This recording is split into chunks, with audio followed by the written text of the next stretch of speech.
પરમ ગુરુએ તે આ અંશોને તારવા માટે નીચે એટલે આવ્યા કે અંશોને આટલા બધા આવરણો ચડી ગયેલા હતા. 5 પ્રકારના આવરણો આપને બધાને ચડી ગયા છે. પણ હું તને જીવન આપ્યું છે મેં, તો તું મને નહીં ભૂલતો. અને બધા જ અંશો છે એ આવરણના કારણે એને ભૂલી ગયા અને આવરણમાં એવા બંધાઈ ગયા. અત્યારે નામ, રૂપ અને ગુણ એને જ હું છું એવું સમજીએ. એટલે ઘણા તો ધર્મ ધારણ કરનારા ધર્મગુરુઓ રાજકારણમાં વહી ગયા. ઈચ્છા એને એવી થઈ કે હવે મારો એટલો મોટો સંપ્રદાય, હું જ્યાં ઉભો રહું ને મને મત પડવાના છે. તો આ બધો વ્યવહાર છે એ મૃત્યુલોકના મનુષ્યનો વ્યવહાર છે. આ કઈ અંશનો વ્યવહાર નથી, મનુષ્ય બુદ્ધિનો વ્યવહાર છે. મારું શરીર કેવું છે કે મેં આ મનુષ્ય શરીરે જે હું આવ્યો છું તો એ આવરણ સીધા લીધા છે. મેં કોઈ રજ અને વીર્યમાંથી આવરણ કર્યું નથી કે એટલે મારો દિવ્ય દેહ છે. હે અંશ, તે તારું પણ આવું જ શરીર છે. જો તું જાગે તો તને ખબર પડે, તું જાગે નહીં તો તને ખબર જ ન પડે. પરમ ગુરુ અંશને શીખવાડે છે તું કોઈની હામું નહીં જોતો. કે આ ઘરના ઢગલા કરે બ્રહ્મા, વિષ્ણુ, શંકર અને આદિશક્તિને નિરંજન તારા દરવાજે આવીને ઊભા રહે અને અમે તારી સેવા કરશું અને તને આ નિરંજનનું પદ અર્પણ કરીએ છીએ. તો હે અંશ, તારે જો છૂટવું હોય, તારા સ્વરૂપે થવું હોય તો તું એની સામું નહીં જોતો. તું એનું સામું જોઈશ એટલે તને એનું મોહ થશે અને મોહ થશે તો તું ફસાઈ રહીશ. કે પરમ ગુરુનો ફોટો નહોતો આવતો એની સાબિતી માટે મૂક્યો, કે પરમ ગુરુના ફોટાના દર્શન કરવા માટે નથી મૂક્યો. પરમ ગુરુનો ફોટો કેમ નહોતો આવતો? કે એનું જે શરીર હતું એ વિજ્ઞાનમય શરીર હતું અને આપણું શરીર છે એ વિજ્ઞાનમય શરીર નથી, તત્વનું બનેલું છે. તો આજે પણ એ છે. અને પછી એની પોતે છાતીએ લગાડ્યો એ પેન્ટિંગનો ફોટો અને આપ્યો, એની સ્થાપના ત્યાં છે. આખા સંપ્રદાયમાં પરમ ગુરુનો ક્યાંય ફોટો નથી. ઓરિજિનલ રઘુરામજી મહારાજનો છે. એ આપને ખબર પડે છે એટલી કીડીને ખબર પડે છે. હું વિશેષ જીવ્યા આપણે વિશેષ તો જીવ્યા ને કે હું કંઈક એનાથી વિશેષ કરું, મારા સ્વરૂપને પ્રાપ્ત કરું. એ ભેગું કરે એમ હું ભેગું કરું છું અને એ જેમ હંગરે એમ હું હંગરો કરું છું. મનુષ્ય શરીર મને આપ્યું છે એની મેં કદર ન કરી. બે કદરદાન રહ્યો હું, મને કદર કરતા ના આવડી. અને હમણાં વર્ષ વયા જતા વાર ન લાગે સાહેબ. પગ કેમ હાલે છે ને એ તો રોજ હાલી છે, પણ કેમ હાલે છે? ગમન આકાંક્ષા ભરી છે એમાં, એટલે હાલે છે. ગમન આકાંક્ષા શું છે કે જમણા પગે છે એ વિષ્ણુનો વાસ છે, ડાબા પગે છે એ શંકરનો વાસ છે, લિંગ સ્થાને બ્રહ્માનો વાસ છે. એની અંદર આ તત્વો ભરેલા છે એટલે એ કામ કરે છે. હાથ ગ્રહણ કરે છે, એમાં ગ્રહણ આકાંક્ષા ભરી છે. અને હાથમાં ઇન્દ્ર દેવતાના અંશો છે. મૂળ તો તત્વો છે, દેવતાના અંશો નથી. પણ પરમ ગુરુ એવી રીતે ગોઠવ્યા છે કે એને દેવતાના અંશો તરીકે વર્ણન કરે તો લોકોને ધ્યાનમાં આવે. કાન કેમ સાંભળે છે? તો કાને દિગ અને પાલ 2 દેવતા છે, શબ્દ માત્રા છે અને શ્રવણ આકાંક્ષા મૂકેલી છે એટલે કાન સાંભળે છે. આંખ કેમ જોડે છે? તો કે ત્યાં રૂપ માત્રા મૂકી છે, અગ્નિ તત્વ છે અને નિરીક્ષણ આકાંક્ષા મૂકી છે એટલે જોવે છે. આ બધું કેમ હાલે છે કઈ ખબર જ નથી ને મને. લોહી કેમ બને છે, હાડકા કેમ બને છે ખબર છે આપને? ભૂમિ તત્વ અને અપાન વાયુ ભેગા થાય ત્યારે હાડકા બને. ભૂમિ તત્વ અને પ્રાણવાયુ ભેગા થાય ત્યારે માંસ બને. ભૂમિ તત્વ અને ઉદાન વાયુ ભેગા થાય ત્યારે નાડીઓ બને, લોહી વહેરાવે. ભૂમિ તત્વ અને વ્યાન વાયુ ભેગા થાય ત્યારે ચામડી બને. ભૂમિ તત્વ અને સમાન વાયુ ભેગા થાય ત્યારે રૂવાટી બને. આ ખબર જ નથી આ બધા તત્વ કેવી રીતે હાલે. મંદિર કેટલાય હોય પણ તમારું હોવું જરૂરી છે. મંદિર જવા માટે પહેલા તો તમારું હોવું જરૂરી છે. યાત્રાધામો તો ઘણાય હોય પણ યાત્રા કરનારો આમાં હોવો જોઈએ. યાત્રા કરનારો ન હોય તો યાત્રા તો વ્યર્થ નહીં થઈ ગઈ. ઉપવાસ કરનારો આમાં હોવો જોઈએ ને. અને એ ન હોય ને ઉપવાસ કર્યા કરે. આ લોકો મિશ્રની અંદર જે પિરામિડો બનાવેલા છે ઇજિપ્તમાં, તેની અંદર પેલી સબને રાખે 5,000 7,000 વર્ષના સબ એમાં રાખેલા છે. એને મમ્મી કે એ જે સબ રાખેલા છે એ 5000 7000 વર્ષ એમનેમ રહે, એમાં ક્યાં કોઈ ઉચ્ચાર કરનાર છે? એમાં કોણ બોલનાર છે?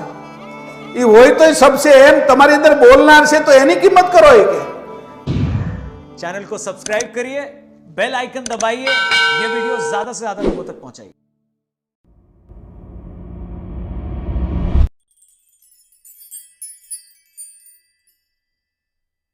कैवलं चिदेनं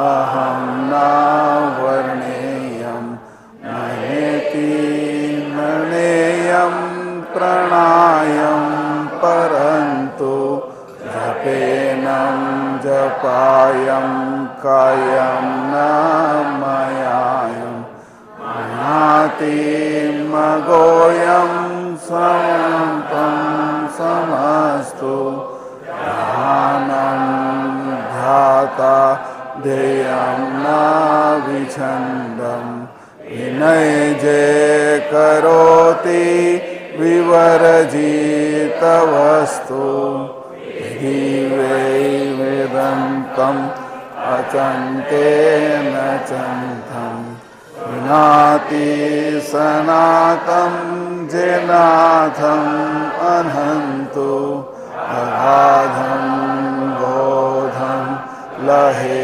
जन्महादं वेरं तेमं नमामि नमस्तु. श्रीमद् करुण सागर भगवान की जय, वल्लधाम की जय.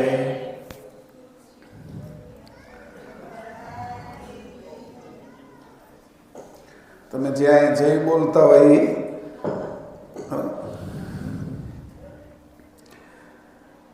જે આપણે અંગ લેતા હતા અગાધ બોધનું પાછળ બરાબર સંભળાય છે.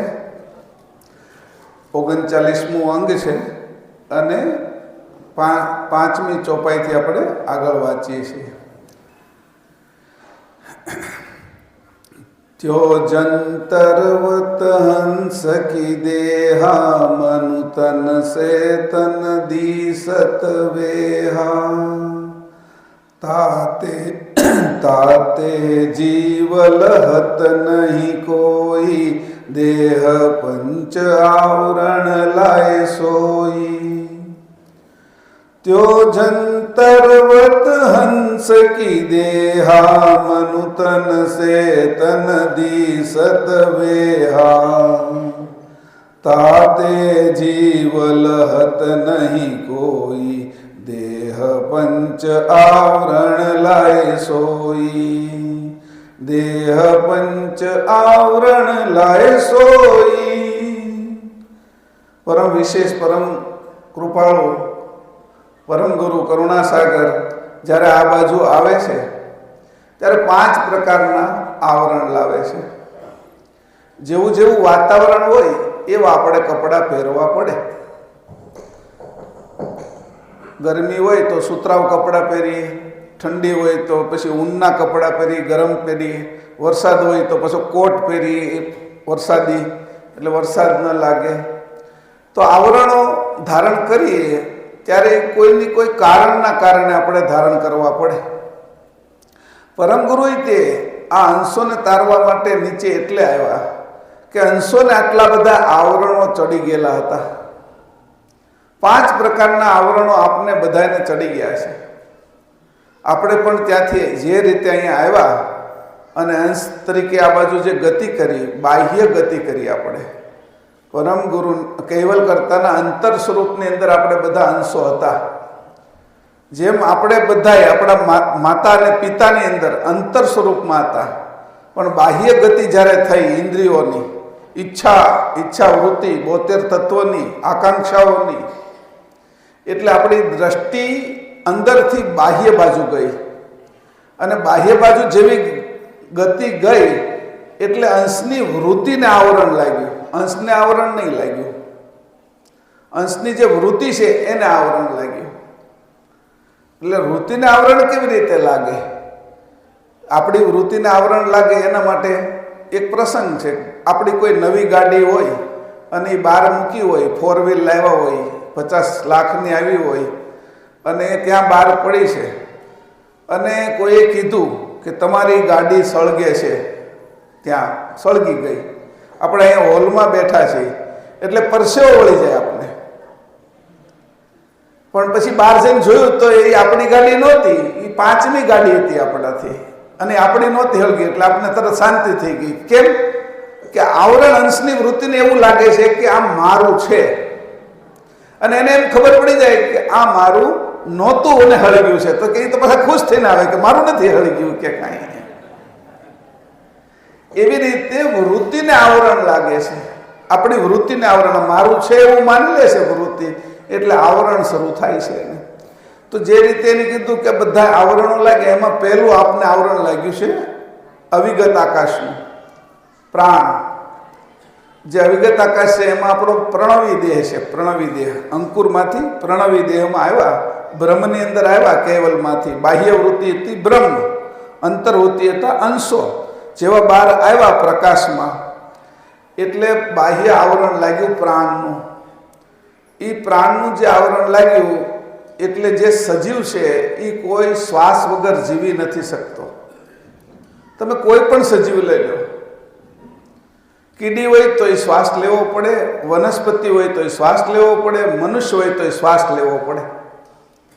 અને આ શ્વાસોશ્વાસની જે આવરણની શરૂઆત થઈ પ્રણવ દેહથી થઈ, પણ એ શુદ્ધ હતો, અશુદ્ધ નહોતો. તત્વ એ સત્વનો દેહ કહેવાય. જે પહેલો દેહ ઉપરથી ધારણ કર્યો પ્રણવી દેહ, એને કીધું સત્વનો દેહ. પછી નીચે જેવી રીતે આવ્યા એમાં પહેલો લાગ્યો ગત આકાશ તત્વનો દેહ. આકાશ તત્વનો જે દેહ લાગ્યો એનું નામ હતું તત્વનો પરમ કારણ દેહ. પહેલો દેહ ઉપરથી નીચે આવ્યા અને એ પરમ કારણ દેહના અધિષ્ઠાતા હતા નિરંજન પુરુષ. આ નિરંજન પુરુષ અને અવ્યાકૃત એનો એ દેહ હતો. ત્યાંથી નીચે આવ્યા એટલે વાયુ તત્વનો આપણે દેહ લાગ્યો. વાયુ તત્વની અંદર 4 તત્વ કારણ હતા. આનંદ તત્વ કારણ, મહાતત્વ કારણ, પછી આનંદમાંથી થયું પ્રકૃતિ તત્વ કારણ અને મહાતત્વમાંથી થયું ધનંજય તત્વ કારણ. આ 4 તત્વ કારણનો મહાકારણ દેહ ચોથો આપણે શરૂ થયો. અને એ ચોથો જે દેહ લાગ્યો ત્યારથી આપણે પ્રકૃતિ લાગી. 5મા પરમ કારણ દેહ નિરંજનનો છે એટલે માયા નથી ત્યાં, અંજન નથી. નિરંજન એટલે ની એટલે નહીં અને અંજન એટલે માયા. આ અંજન લાગે એટલે આપણે મસ લાગે, કાળા થઈ જાય, એ ન લાગે. એટલે નિરંજનને કાળ કર્મ લાગતું નથી. કેમ કે બ્રહ્મને સ્પર્શીને રહેલા છે અને એની અવસ્થા ઉન્મુની છે. નિરંજન છે એનું અંતસ્કરણ નચિત છે અને નીચે આવ્યા એટલે ચિત્ત ઉત્પન્ન થયું. જેવું ચિત્ત ઉત્પન્ન થયું એટલે ચિત્તની અંદર છે ચિંતવનની પ્રક્રિયા શરૂ થઈ. અંશની વૃત્તિ ગાઢ થઈ ગઈ અને પછી આપણો શ્વાસ જાડો થઈ ગયો. માના ઉદરમાં જે શ્વાસ લેતા હતા ને એ સૂક્ષ્મ શ્વાસ હતો, નાભીથી શ્વાસ લેતા હતા અને એ 9 મહિના સુધી સૂક્ષ્મ પ્રાણ લીધો અને એની અંદર જે ઘસાતું હતું એ જે મૂળ ઘસારણની અંદરથી જે ધ્વનિ ઉત્પન્ન થયો એ શુદ્ધ ઓમકાર હતો અને એ શ્વાસનું નામ હતું રોશન સમીરા. અને આ જે શ્વાસ પાછળથી જે જન્મ પછી નાકેથી લીધો એને વિકારી પ્રાણાયામ કહેવામાં આવ્યો. વિકારી પ્રાણાયામની અંદર પહેલી અસર શું થઈ કે જેવો બાળકનો જન્મ થયો, થપથપાયું, પહેલો શ્વાસ અંદર ગયો, બીજો પાછો બહાર આવ્યો અને બીજો શ્વાસ અંદર ગયો એટલે એની નાભીમાં આંકડી લાગી હતી. અને વિકારી પ્રાણાયામ 5 પ્રકારના પ્રાણાયામ સજીવ થયા: અપાન, વ્યાન, ઉદાન, પ્રાણ અને સમાન. આ બધાય પ્રાણ 5 જે સક્રિય થયા એટલે એને ભૂખ તરસ લાગી અને ભૂખ તરસ લાગી એટલે બાળકને પૈપાન કરાવવું પડ્યું માને. અને તે દિવસનું ખાવા માટે દોડીએ છીએ આપણે. પશુ પક્ષી હવારમાં પોતાનો માળો છોડીને પક્ષી ઉડે છે, એ આખો દિવસ ખાવા માટે જ ઉડે. આપણે કે ઘરમાંથી છોડીને આખો દિવસ પૈસા કમાવા જ તે જાય, પછી અહીંયા રહીએ, અમદાવાદમાં રહીએ કે અમેરિકા પહોંચીએ, આપણે ઉદર તૃપ્તિ માટે જ જાય. જીવજંતુ ઉદર તૃપ્તિમાં ફસાઈ ગયો. પછી ઉદર તૃપ્તિ કરતા કરતા મેં જેમ કીધું, ખાતા ખાતા જે ખાધું છે એની 7 ધાતુ બની. એમાં છેલ્લે શુક્ર બન્યો. શુક્રમાંથી પાછું માતાનું ઉદર તૈયાર થયું અને એમાંથી સંતાન થયા. એટલે પાછા એ સંતાનમાં મોહ થઈ ગયો. ઉદર તૃપ્તિ છે એ ખાલી ખાવા પૂરતી ન રહી. હવે મારા છોકરાને મારે ગ્રેજ્યુએટ કરવો છે, વકીલ કરવો છે, ડોક્ટર કરવો છે, એના માટે સંપત્તિ કમાવી છે, એ પછી હવે એના માટે દોડવા મળ્યો. હવે 2 ઉદર થઈ ગયા. તો એને સંતોષ નથી થતો. ત્યાં પછી એના લગ્ન કરી દીધા કે છોકરો ધંધે ચડી જાય, લગ્ન કરી દઈએ, નોકરી કરવા મળે, એટલે પછી પાછું એના લગ્ન કરીએ તો પાછા એના સંતાન થાય. તો એવી રીતે કરતા કરતા આપને આવરણ લાગ્યા. પહેલા મારું પોતાનું આવરણ લાગ્યું, મેં ખાવાનું શરૂ કર્યું એટલે એનું વિત બન્યું, એટલે મારા સંતાન થાય એનું આવરણ લાગ્યું, પછી એના સંતાનો થયા એનું આવરણ લાગ્યું. આ આવરણ એટલા બધા લાગ્યા ને એક દિવસ એ આવરણો બધા એમને રહી જાય, આ શરીર છોડીને વયો જાય. તો એ આવરણમાંથી પરમ ગુરુ આપને જગાડવા માટે આવ્યા કે તું આવરણમાં છો, સંસારમાં છો તો કુટુંબ બરાબર ચાલવું જોઈએ, બાળકો બરાબર રહેવા જોઈએ, સંસારમાં તારી આબરૂ રહેવી જોઈએ, પણ મને નહીં ભૂલતો. તું સંસારમાં રહે, દીકરા રહે, પણ હું તને જીવન આપ્યું છે મેં, તો તું મને નહીં ભૂલતો. અને બધા જ અંશો છે એ આવરણના કારણે એને ભૂલી ગયા અને આવરણમાં એવા બંધાઈ ગયા. અત્યારે નામ, રૂપ અને ગુણ એને જ હું છું એવું સમજીએ. નામ મારું નામ, ગુણ અને આ રૂપ એને હું છું એવું સમજીએ આપણે. એટલે કે આવા આવરણ લાગ્યા જ્યારે 5 પ્રકારના આવરણ. પહેલો લાગ્યો આકાશ તત્વનું, બીજું વાયુ તત્વનું, ત્રીજું અગ્નિ તત્વનું. જ્યારે કારણ શરીરની અંદર આવ્યો ફરીથી ત્યારે અગ્નિ તત્વનું આવરણ લાગ્યું. અને એટલું મોટું આવરણ લાગ્યું પછી ઘડીક રૂપવાળો દેખાય ને ઘડીક અરૂપી દેખાય, એ બેયની વચ્ચે છે. આપણે જ્યારે સપનું આવ્યું હોય અને બહુ સરસ સપનું આવ્યું હોય, પછી આપણે જાગીએ અને સપનું યાદ ન રહે, ભૂલી જવાય, એનું નામ છે કારણ દેહ. કે મને સપનું આવ્યું હતું પણ ભૂલી ગયો છું, એને કહેવાય કારણ દેહ. ક્યારેક એનું રૂપ બંધાય અને ક્યારેક રૂપ વિસરાઈ જાય. અગ્નિ હોય ને થોડી વાર દેખાય ને પાછું તરત રૂપ વિસરાઈ જાય. એમ જળ તત્વ હોય એટલે તરત બંધાય પણ એ વહેતું દેખાય. એટલે પછી બીજા શરીરમાં આવીએ, આ બાજુના સૂક્ષ્મ શરીરમાં, તો સપનું આવે અને આખું યાદ રહે. કેમ કે જળ તત્વનું છે એ અગ્નિ કરતા વિશેષ રૂપ બંધાઈ ગયું, એવી રીતે યાદ રહે. પછી લાંબો સમય થાય તો એ પણ ભૂલાઈ જાય. અને સ્થૂળમાં આવીએ તો આ બધું સપનું આપને હાવ સાચું લાગે, સાચું જ છે એવું લાગે. આપણે એમ કે ભાઈ મહેશભાઈ અમે બેઠા છે, અમે અહીંયા છીએ, અમે પાછળ ખુરશી ઉપર બેઠા છીએ અને આ જ્ઞાન સાંભળીએ છીએ કે કથા સાંભળીએ છીએ, આ હાવ સાચું લાગે છે નહીં. કે હમણાં હું વયો જઈશ, તમે વહી જશો, ટકવાનું નથી. એમ આપને આપણું પરિવાર, સમાજ, સંસાર એ બધો સાચો લાગે. તો પરમ ગુરુ કહે છે કે જો તને આવરણ લાગે, તું છો મારો અને થઈ ગયો છો માયાનો. પ્રકૃતિની અંદર જ્યારથી ફસાણો, મહાકારણ દેહમાં આવ્યો, પછી પ્રકૃતિની બહાર તું જઈ શક્યો નથી. તને પ્રકૃતિએ એવા હું મોહ કરાવ્યા. પ્રકૃતિ એટલે ઠોસ માયા, અને તારું સ્વરૂપ છે એ માયાથી પર છે. તો એ કીધું એની ત્યો જંતરવત હંસકી દેહા, તે તને લેવા માટે મારે પણ કૂવામાં ઉતરવું પડ્યું. હે હંસ, તું કૂવામાં પડ્યો એટલે મારે પણ તારા માટે એવી જ રીતે ઉતરવું પડ્યું.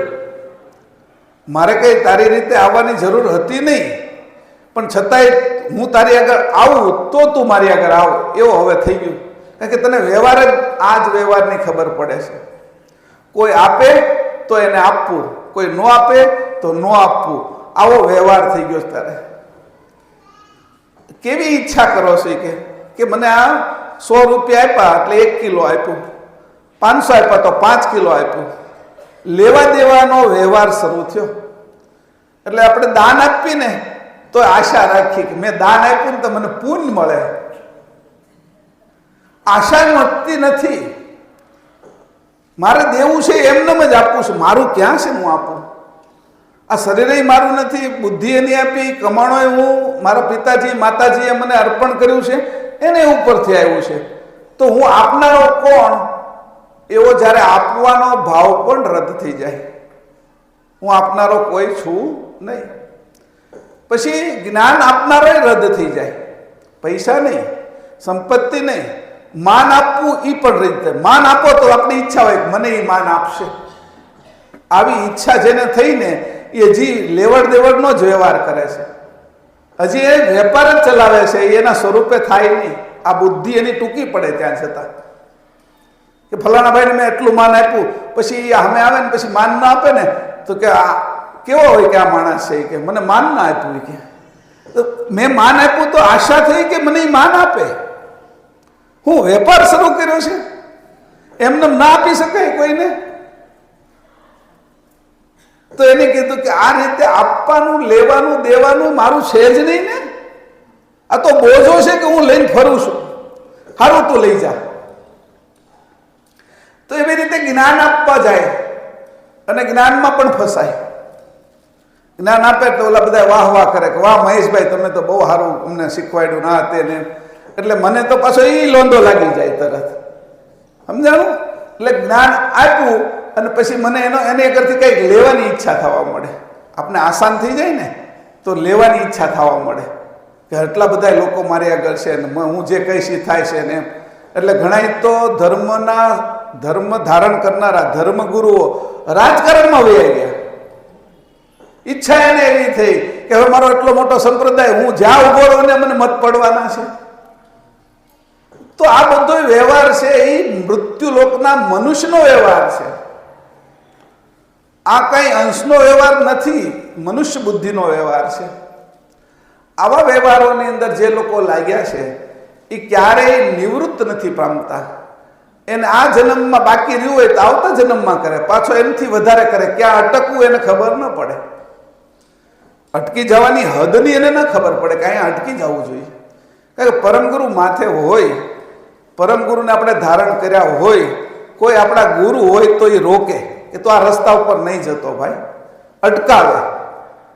તો આ બધા એવા રસ્તા છે કે ત્યાં ભલભલા ઋષિ મુનિઓ, જેને કહેવાય સંકાદિક મુનિઓ અને બીજા બધા મોટા સંતો, એ બધા અહીંયા ફસાણા.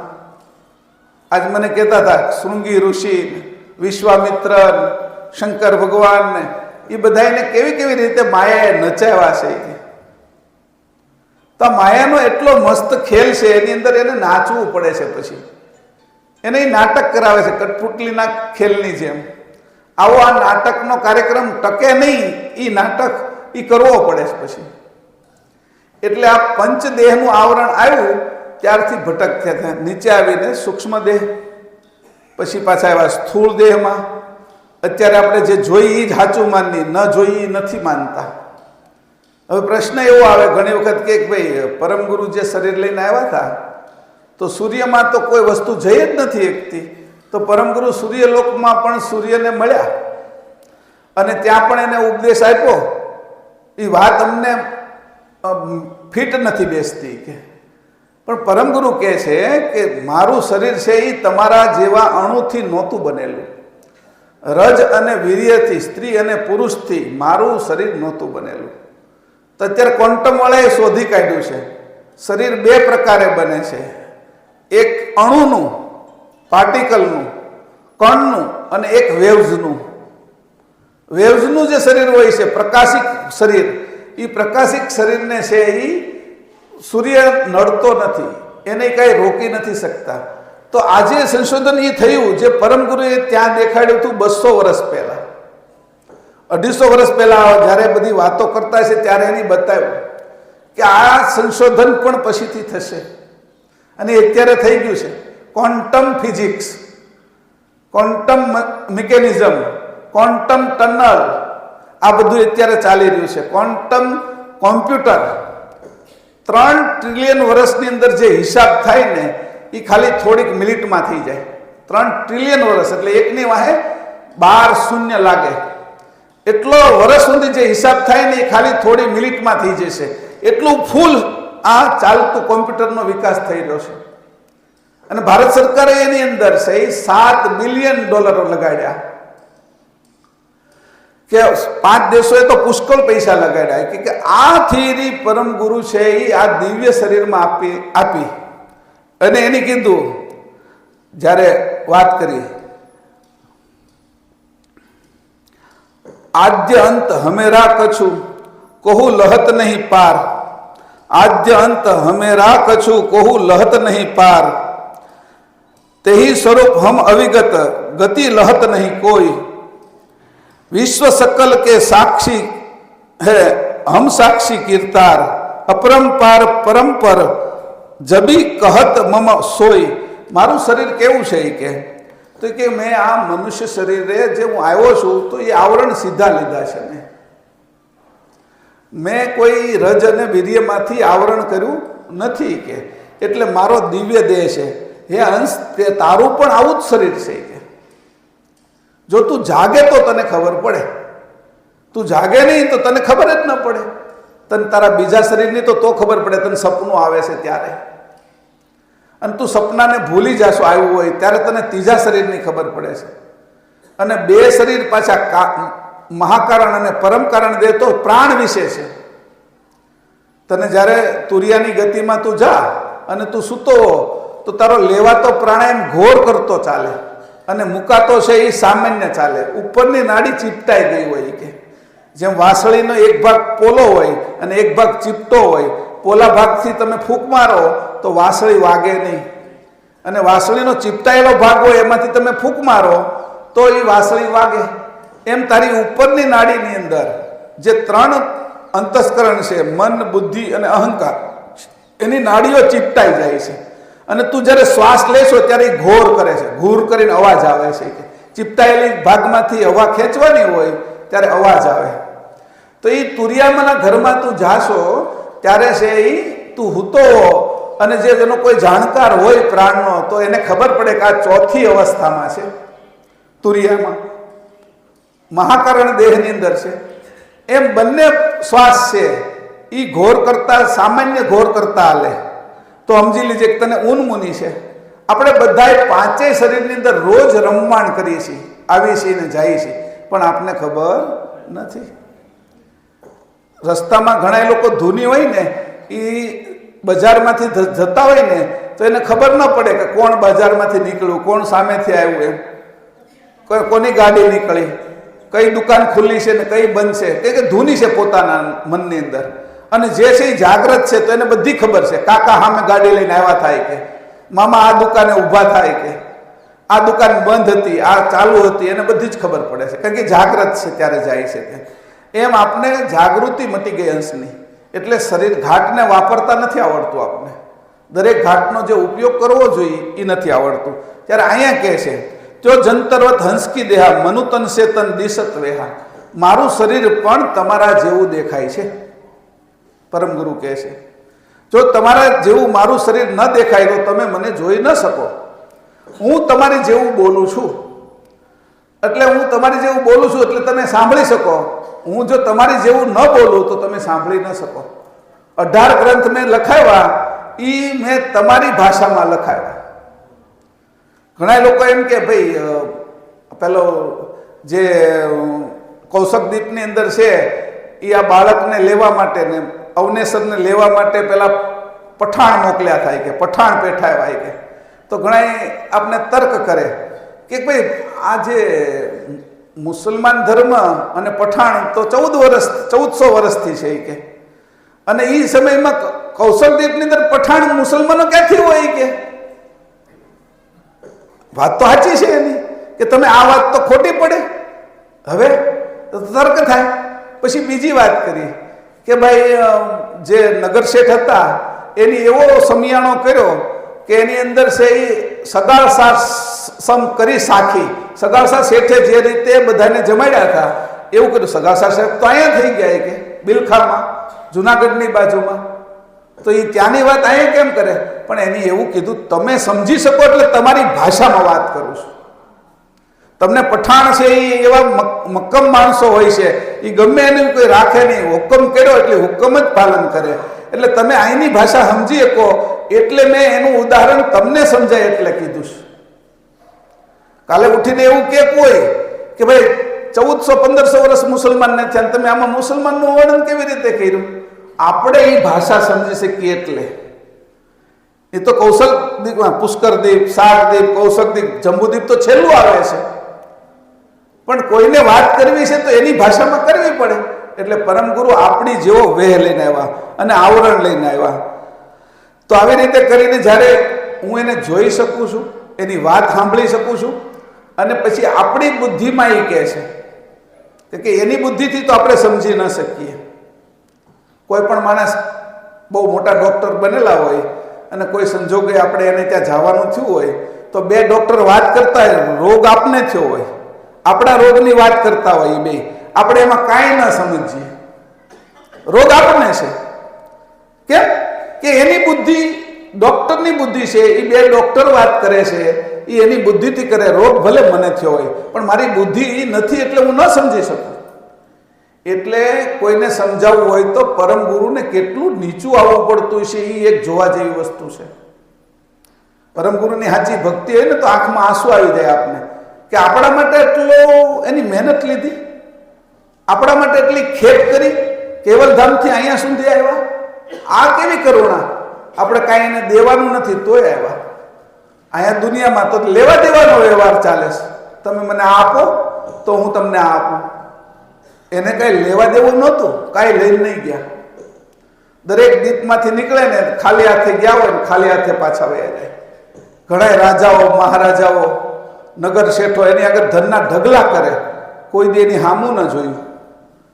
પરમ ગુરુ હંસને શીખવાડે છે તું કોઈની હામું નહીં જોતો. એ કે આ ધનના ઢગલા કરે, બ્રહ્મા, વિષ્ણુ, શંકર અને આદિશક્તિને નિરંજન તારા દરવાજે આવીને ઊભા રહે અને અમે તારી સેવા કરશું અને તને આ નિરંજનનું પદ અર્પણ કરીએ છીએ. તો હે હંસ, તારે જો છૂટવું હોય, તારા સ્વરૂપે થવું હોય તો તું એની સામું નહીં જોતો. તું એનું સામું જોઈશ એટલે તને એનું મોહ થશે, અને મોહ થશે તો તું ફસાઈ રહીશ. જડ ભરત હતા અને એની આ જેના પરથી આ ભારત દેશનું નામ પડ્યું ભરત, એ ભરત રાજા. અને એ જડ ભરત એટલે એની પોતે રાજ્ય છોડી દીધું અને વનમાં ગયા, જંગલની અંદર ભટક રહ્યા, પોતે તપ કર્યું, જપ કર્યા, બ્રહ્મ જ્ઞાન પ્રાપ્ત કર્યું અને પરમહંસ થયા. એક સમય એવો આવ્યો કે એક મોટું ઝરણું હતું, એને હામા કાંઠે બેઠેલા હતા એ, અને એક ગર્ભવતી હરણી, એની પાછળ સિંહ પડેલો, હરણીએ કૂદકો માર્યો અને આ બાજુ ઠેકીને આવી અને એનું બચ્ચાનો પ્રસવ થઈ ગયો. હરણી મરી ગઈ અને બચ્ચું જીવ્યું. અને આ રીતે જ્યારે એનું બચ્ચું જીવ્યું એટલે સીધી તેના ઉપર એને દયા આવી. આપણે બધાને દયા આવી જોઈએ, પણ એનો અર્થ એવો ન હોવો જોઈએ કે એમાં મોહ થઈ જવો જોઈએ. તો દયા આવી, પછી કંઈકનું કંઈક એને સારું કર્યું, એને પછી જે દૂધની વ્યવસ્થા થાય એ રીતે કરી. પછી તો હરણિયાનું બચ્ચું મોટું થવા માંડ્યું, બે વચ્ચે ગાઢ સ્નેહ થઈ ગયો, પ્રીતિ થઈ ગઈ, પ્રેમ થઈ ગયો. હરણિયાનું બચ્ચું એને આજુબાજુ ફરતું રહે અને આને હોતી ન જુએ તો એને દુઃખ થાય, મોહ થઈ ગયો. પછી એને હરણિયાનું બચ્ચું મરી ગયું. એક સમય આવ્યો કે એનોય સમય થઈ ગયો. બીજો જન્મ આવ્યો ત્યારે આ ભરત જે પરમહંસ હતા એનો જન્મ હરણ તરીકે થયો. અને ભાષા બોલે મનુષ્યની અને શરીર પશુનું, આ લખેલું છે હરણનું શરીર. તો મોહ કેવો છે? તો કે ભાઈ તો પછી હું અમારે એને બચાવવાનું નહીં, બચાવવાનું ખરું પણ આવરણ કરીને. પૂરી આપણે સીધી તળીએ છીએ, પૂરીમાં હાથ નાખીને આપણે કાઢીએ, પૂરી તળતા હોય ત્યારે ઝારાથી કાઢવાની હોય, ઝારાથી પૂરી કાઢવાની હોય, કારણ કે સાધનથી કાઢવાની હોય. એ સાધન ભૂલી જઈએ આપણે તો આપણે એ ફરફોલા પડી જાય, આપણો હાથ દાજી જાય. એવી રીતે સંસારમાં રહી તો આવરણ રાખતા શીખવું પડે, સાધન વાપરતા શીખવું પડે. તો અહીંયા સંસારની વાત કરી કે પરમ ગુરુ છે એ આપણે આવરણમાં ફસાઈ ગયા અને પરમ ગુરુ આવરણ રાખીને આપણે બચાવવા આવ્યા. બે વસ્તુથી આપણે આવરણમાં ફસાઈ ગયા પરમ ગુરુ આવરણ રાખીને અમને બચાવવા આવ્યા. આ વિષય છે. આગ કોઈના ઘરમાં લાગી હોય તો આગની અંદર કોઈ સળગતું હોય તો બહારથી જે ફાયર બ્રિગેડ વાળા માણસો છે, જે ટ્રેનિંગ લીધેલી છે, અને એની આગળ એવા કપડાં છે તે અંદર જાય અને જે દાઝેલા હોય, બળેલા હોય એને બચાવીને બહાર કાઢે. તો પોતે દાઝે નહીં પાછો, કે એની ટ્રેનિંગ લીધેલી છે. અને આપણે બધા કેવા છીએ, આપણે કોઈ ભાન નથી. આ હળગે તેમાં આપણે ભડથું થઈ જઈએ છીએ, આપણે હોતી બળીને ખાખ થઈ જઈએ છીએ. તો આવરણનો કઈ રીતે ઉપયોગ કરવો એની આપણે ખબર હોવી જોઈએ. તો અહીંયા કહે છે કે મેં જે આવરણ લીધા એના વિશે જ હું આ ઝીણી ઝીણી વાત કરું છું તમને. જો ગ્રંથ વાંચી નાખવો હોય, ચોપાઈ વાંચી નાખ્યું હોય તો હમણાં વાંચી નાખો, પણ તો એનો સમજાવવાનો અર્થ બાકી રહી જશે. વાસ્તવિક સ્થિતિ જે આપણી છે અત્યારે કેમ ફસાણા છે, પેલો જળ ભરત જેમ હરણિયામાં પ્રીત કરી ગયો ને એવી જ આપણી પ્રીત થઈ જાય છે. તો પછી પાછા શું થાય ખબર છે? ડોશીમાં થઈને મેળ્યા હોય ને પાછા દીકરી થઈને જન્મવી, ડોહા થઈને મેળ્યા હોય દીકરાના દીકરા થઈને જન્મવી. આને છૂટી નથી એકતા. આપણે સંસારને છૂટતો નથી આપણાથી. તો આવો મોહ થઈ જાય છે. એ મોહ છે એ ન હોવો જોઈએ. પરમ ગુરુ કહે છે મેં સંસારમાં તો તને અનુભવ કરવા મોકલેલો, મોહ કરવા નહીં. એટલે આ સંસારમાંથી તારે છૂટવું હોય તો મારા ગ્રંથનો અભ્યાસ કર. મારા ગ્રંથનો અભ્યાસ કરતા તારું સ્વરૂપ તને એમાંથી મળશે. તું કોણ છો?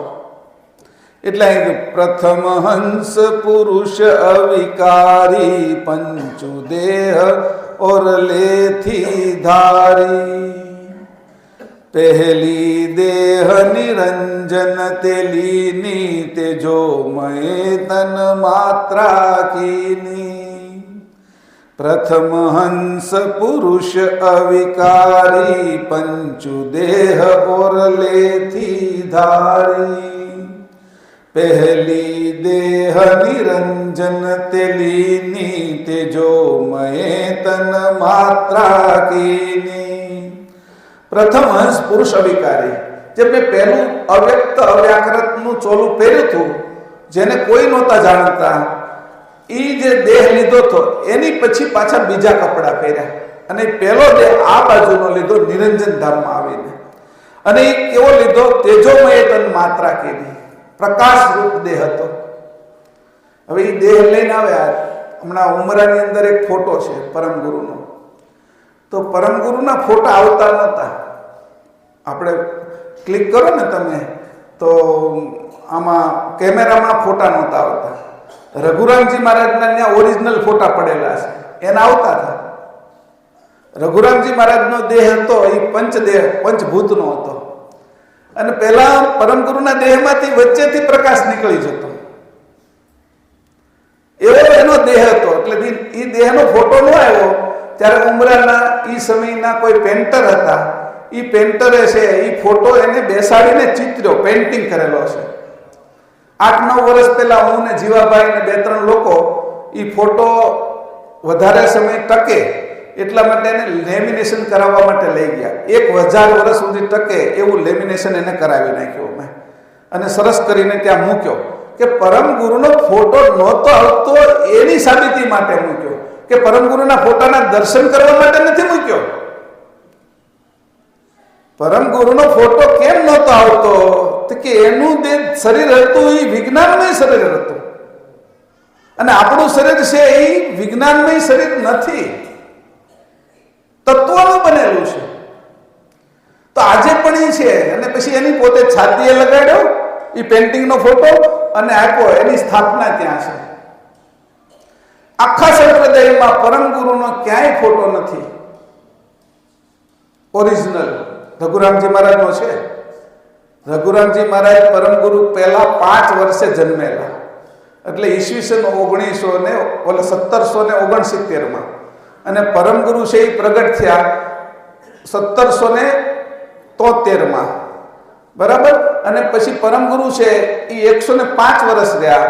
રઘુરામજી મહારાજ 131 વર્ષ રહ્યા. અને એ ઈસવીસો 1900 માં ગયા છેલ્લે. 1900ની સાલમાં રઘુરામજી મહારાજ ત્યારે એની સમાધિ લીધી. તો જે ફોટો નથી આવતો તો એ દેહ કેવો હોય? તારો ફોટો નથી આવતો. જો ફોટો પાડે તો તારા દેહનો ફોટો આવે છે, તારો ફોટો આવતો નથી. તું આવો જ છો મારી જેવો, એમ કહેવાય ભાઈ. તારો ફોટો ક્યાં આવ્યો? એક્સરે માં લે ને ફોટો તો હાડકાનો ફોટો આવે, આપણો નો આવે. સોનોગ્રાફી કરે ને પછી MRI ની અંદર બતાવે કે એના બધા ફોટા આવે, એમાં આખા શરીરના અંદરના બધા ફોટા આવે. આપણો ફોટો ક્યારે આવે જ નહીં. તો આપણો દેહ કેવો, આપણે કેવા હશું? તમે જો એમ સમજો કે શરીરથી હું અલગ છું, આ હાડકાથી હું અલગ છું, આ બધાનો ફોટો આવે, મારો ફોટો નથી આવતો, તો તમને ખબર પડી ગઈ કે હું આનાથી જુદો છું. આ મૃત્યુ પહેલા ખબર પડી જવી જોઈએ. હું આ શરીરમાં જુદો છું, મારો ફોટો આવે નહીં. અને જેટલાના ફોટા આવે એ બધા ખોટા, એક કે હાચા નહીં, લગાડી દેવાના એમ. અને આમે તે કોઈ હાચા ફોટા હોય ને એને મઢાવે નહીં. સમજાણું? ખોટા ફોટા આવે ને એને જ બધા આપણે મઢાવીએ. સાચો ફોટો કરે ને આ હૃદય આનું બંધ, આ હૃદયની અંદર આ તકલીફ હતી, કિડનીમાં આ તકલીફ હતી, એ દેખાડે ને એ ફોટા ક્યારેય મઢાવીને મૂકેલા ન હોય. આપણે એ તો હાચીને મૂક્યા કે એ હાચા છે ને. આપણે ટેવ પડી ગઈ છે ખોટાના પ્રચારની, અને બોલવાનું ખોટું થાય આપણું. અમે જતા હોય અહીંથી જઈએ તો કે સુરત આવી ગયું, ના તું સુરતમાં આવી ગયો, કાંઈ સુરત નથી આવ્યું, એ તો ન્યાને ત્યાં છે. એ કે અમદાવાદ આવી ગયું, અમદાવાદ નથી આવી ગયું, તું અમદાવાદમાં આવી ગયો, એ તો ત્યાં ને ત્યાં જ છે. આવી ભાષા આપણી આવી જ છે. એટલે ઊંધું વાપરી, એટલે ઉલટ ને સુલટ કરવાનું છે. એટલે પરમ ગુરુએ ઉલટ ક્રિયા કીધી કે તું જો તારા સ્વરૂપને સમજવું હોય તો તું આમાં છો એ નથી, અને નથી છો. આ શરીરમાં તું નથી દેખાતો એ તું છો, અને જે દેખાય છે એ તું નથી. આ ક્ષણ ક્ષણમાં બદલે. 7 વર્ષે આખું શરીર નવું થઈ જાય, બધા કોષો ફરી જાય, અને 12 વર્ષે મગજના કોષો ફરી જાય. વિજ્ઞાન કહે છે, આ કલ્પના નથી. તો 120 વર્ષનું મનુષ્યનું આયુષ્ય છે એ કલયુગમાં કહેવાય. વ્યવસ્થિત સારી રીતે જીવે, પ્રાણને સંગ્રહે, પ્રાણને સમજીને જીવે તો 120 વર્ષ છે. એમાં 12 વખત મગજ સહિત પોતે આખો બદલાઈ જાય. 12 વખત તો એનું મૃત્યુ થઈ જાય. આ કોષો તો રોજ મરે, નવા આવે એની જગ્યાએ. તો છે હું જે જીવે છે એ શું છે? તો એવો વિચાર કર્યો ત્યારે આવરણની ખબર પડે એને કે મારા આ આવરણો છે એ મને દેખાવા દેતા નથી, મારું સ્વરૂપ પ્રગટ થવા દેતા નથી. એટલે પરમ ગુરુએ કીધું કે હું તારી જેવો થઈને આવું, હાલ તને દેખાડવા માટે.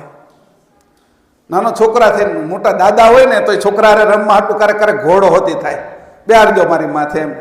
એવી રીતે આટલા મોટા એ આપણા માટે અહીંયા નીચે આવ્યા, આપણી વચ્ચે રહ્યા, આ ગ્રંથો લખાવ્યા. આપને કિંમત કેટલી કરતા આવડી એ આપને ખબર નથી. એ સમયમાં કેટલાય થોથા લાખી નાખીને આવતા હતા પરમ ગુરુએ વાદ વિવાદ કરવા માટે. કેટલાય વેદ ઉપનિષદો લઈને આવતા હતા, કેટલાય છે બીજા ગ્રંથો લઈને આવતા હતા અને વાદ વિવાદ કરતા હતા. પરમ ગુરુ બધાના જવાબ આવતા હતા.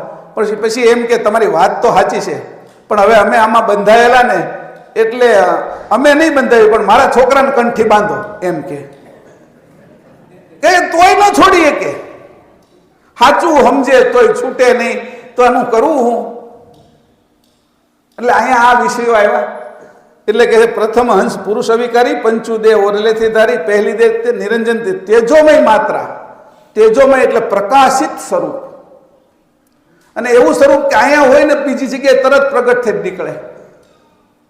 એને કઈ જાવું આવું ન પડે, એને સમય ન હોય, એને સ્થળ ન હોય, ખાલી સંકલ્પ થાય એટલે ત્યાં પહોંચી જાય. અત્યારે વિજ્ઞાને એવું ગોત્યું છે ટેલિપોર્ટિંગ. એટલે ટેલિપોર્ટિંગ એટલે અહીંથી ગાયબ થઈને એ જ સમયે ત્યાં નીકળી જવું. ટેલિપોર્ટિંગનો અર્થ આવો થાય. ઘણી વખત ઋષિ મુનિઓ સંતો છે એવું અહીંથી અહીંયા હોય, પ્રગટ અહીંયા હોય ને પછી બીજી જગ્યાએ નીકળે, તો એને ટેલિપોર્ટિંગ. એવી રીતે એ અહીંથી ગાયબ થઈને ત્યાં નીકળ્યા, તો એના શરીરને રૂપાંતરિત કરી નાખ્યું અને ત્યાં રૂપાંતર કરીને એની ગંઠી લીધું. તો એવી રીતે તરત ને તરત પ્રક્રિયા. તો અત્યારે એ ટેલિપોર્ટિંગની અંદર સંશોધન થઈ રહ્યું છે. આ કેવી રીતે થાય એના માટે વૈજ્ઞાનિક પ્રયત્ન કરી રહ્યા છે. સિદ્ધાંત પરમ ગુરુનો અહીંથી અહીંયા નીકળી જવું તો કે ભાઈ આ શરીરે ન નીકળાય તો શરીર બીજું છે, તો એને કીધું તેજોમય તન માત્રા કે નહીં. આવું શરીર મેં નિરંજનમાં લીધું. ત્યાં ગયો અને નિરંજન ને એના લોકો મારી સામે બધા બેઠા હતા. નિરંજન ધામમાં કેટલાય હતા, નિરંજનના ભક્તો હતા અને એ બધા બેઠા હતા. પરમ ગુરુ એની વચ્ચે એને પોતાના સ્વરૂપની વાત કરે છે અને કહે છે કે હું 11 ધામ વટીને જે મૂળ ધામ છે કૈવલ કરતાનું કૈવલ ધામ ત્યાંથી આવું છું. હે નિરંજન પુરુષ, તમે આ જગતની ઉત્પત્તિમાં જગતના પસારામાં આવ્યા છો, એમાં તમે તમારું સ્વરૂપ ભૂલી ગયા છો એ કે. અને એના વચ્ચે બે વચ્ચે સંવાદ થાય છે, એના વિશે જ્ઞાન આપે છે અને જ્ઞાન આપે ને પરમ ગુરુનું જ્ઞાન એને ઉતરી જાય છે. પછી શક્તિને છોડીને પરમ પ્રકાશ શિખરમાં જઈને અદ્ભુત આસન લગાડીને એ પોતે તપ કરવા મળે છે. એવું નરવેદ ચિંતામણી ગ્રંથની અંદર આપ્યું છે. નરવેદ ચિંતામણી ગ્રંથ વાંચીએ આપણે તો ખબર પડે કે અદ્ભુત આસન લગાડીને નિરંજન પુરુષ શક્તિને કીધું કે હવે તમે વહીવટ કરો. એટલે શક્તિ ને 3 ગુણ ને બધા રોવા લાગ્યા, કકવવા માંડ્યા. પસારામાં આવેલા ને પસારામાં નથી એ બધા રોવે.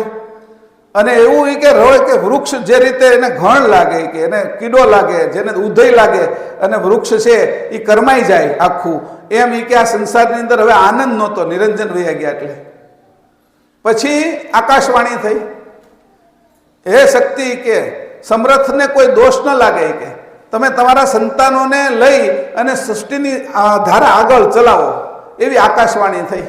અને ત્યાર પછી શક્તિએ આ બધું વહીવટ હાથમાં રાખ્યો. તો આ વાત સમજાવી નિરંજન. અને ત્યાં પરમ પુરુષ તરીકે ત્યાં રહ્યા કે હું પરમ પુરુષ છું. અને એને સમજાવ્યા પછી એને એમ લાગ્યું કે આ મારી વાત માને છે અને આ વાત સમજે છે. એટલે ત્યાંથી પછી બોધ દઈ અને ત્યાંથી નીચે આવીને શક્તિધામમાં આવ્યા. અને ત્યાં આવીને એની કયું રૂપ લીધું? દૂજી શક્તિ આદ્ય વિભૂતિ, ત્રીજી દેહ શક્તિ સમજૂતી, ચોથી દેહ ગુણમય સમજૂતા, થૂલ તન કે કારણ મજબૂતા. દૂજી શક્તિ આદ્ય વિભૂતિ, ત્રીજી દેહ શક્તિ સમજૂતી, ચોથી દેહ ગુણમય સમજૂતા, થૂલ તન કે કારણ મજબૂતા. બીજો દેહ આદ્ય શક્તિની મૂળ વિભૂતિ રૂપ છે. તે આદ્ય શક્તિના ધામમાં આવ્યા એટલે એની મૂળ વિભૂતિ રૂપ, આદ્ય શક્તિની મૂળ વિભૂતિ રૂપ દેહ ધારણ કર્યો. શક્તિધામમાં કોઈ પુરુષ નહોતા, પરમ ગુરુ એકલા ઓમકાર સ્વામી ત્યાં એનું પોતાનું નામ રાખ્યું. એની ઓમકાર સ્વામી તરીકે હવે શક્તિ એને જોઈ શકતી હતી. જો પરમ ગુરુ છે એ તેજોમય તન માત્રાનું રૂપ લઈ અને શક્તિધામમાં ગયા હોત તો શક્તિ એને જોઈ ન શકે. આપણા કોઈ માતા પિતા કે કોઈનું સગા સંબંધીનું અવસાન થઈ ગયું હોય ને તો એ જીવાત્મા, અંશની વાત નથી કરતો, જીવાત્મા ત્યાં ફરતો હોય, આટા મારતો હોય, સમજાણું? સૂક્ષ્મ સ્વરૂપે, વાયુ સ્વરૂપે. એટલે એના જે સંબંધી હોય ને એને હાથ પકડીને કે ભાઈ જોઈ કે હું મર્યો નથી હો, મને બાળતા નહીં હો, એમ કે. એટલે ઓલો કંઈ સાંભળે નહીં, પણ એનું માથું ભારે થઈ જાય, થોડી વાર એને મગજ ભારે થઈ જાય, પછી સાંભળે નહીં ને એટલે પાછો કારણ કે વાયુ શરીરને સ્થિર ના રહી શકે. ફટનારાને બીજાને કે હે કાકા એ કે હું મર્યો નથી, હે મામા હું મર્યો નથી, હે ભત્રીજા હું મર્યો નથી.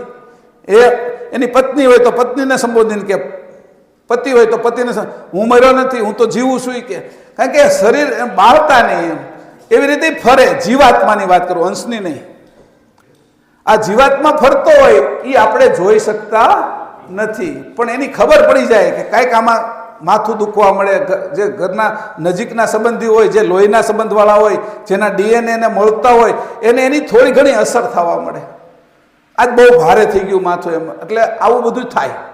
તો એવું સૂક્ષ્મ શરીર છે એને આપણે જોઈ શકતા નથી, આપણી આંખો નથી, એ આપણે જોવે પણ એને આપણે કોઈ પ્રતિસાદ ના આપીએ, કોઈ એને એની વાતમાં ધ્યાન ન દઈએ એટલે તરત એને એમ લાગે કોઈ સાંભળતું કેમ નથી મારું, આજ રોજ તો સાંભળતા થાય કે. એટલે એને ખીજ હોતી ચડે, દુઃખ હોતી થાય, આજ મારું કોઈ સાંભળતું નથી. તો એવી રીતે જે સૂક્ષ્મ શરીર છે એવી હાલત ત્યારે થાય તો એ જો તેજોમય તન્માત્રાનું શરીર લીધું હોત પરમ ગુરુએ તો એ શક્તિ, આદ્ય શક્તિ એને જોઈ ન શકી હોત. એટલે એની જેવું એને આવરણ લેવું પડ્યું. એટલે પરમગુરુ કહે છે, કોઈના પરમગુરુ 2-3 જગ્યાએ કહે છે પ્રેતો હોય છે કે, અને પ્રેત પેલા રાજાના છોકરાને લઈને રાત્રે નીકળતો રાસબી કે, અને હું રસ્તામાં બેઠો તો કે ત્યાંથી નીકળ્યો, ભાઈ તું કોણ છો? એટલે પેલો ઢોલિયો હેઠે મૂકી અને ગયો. તેવી 2-3 જગ્યાએ કીધું કે આને રસ્તામાં આવતા ડાકણી વળગી છે કે, એટલે એને રાજાની રાણીને સહી હેઠે ભોય જમીન ઉપર સુવરાવી દીધા હતા. પરમગુરુએ પછી એને ત્યાંથી કાઢ્યું. એવી ઘણી જગ્યાએ એવી વાત કરી પરમગુરુએ, કારણ કે બીજું શરીર છે એ આમાં પ્રવેશ કરે છે કે, અને એ આને ઉપાડે છે. ત્યારે એ પ્રવેશ કરે છે ત્યારે અનુભવ થાય છે કોઈના શરીરમાં. જ્યાં સુધી પ્રવેશ નથી કરતું ત્યાં સુધી અનુભવ નથી થતો. તો એ હોય છે, પણ આપણે કંઈ નુકસાન નથી કરી શકતું. આ પ્રેતની વાતો કરીને અંધશ્રદ્ધામાં નથી નાખવા માંગતો હું તમને, પણ આપણું આ શરીર છોડી તો આપણે હોઈએ છીએ એમ.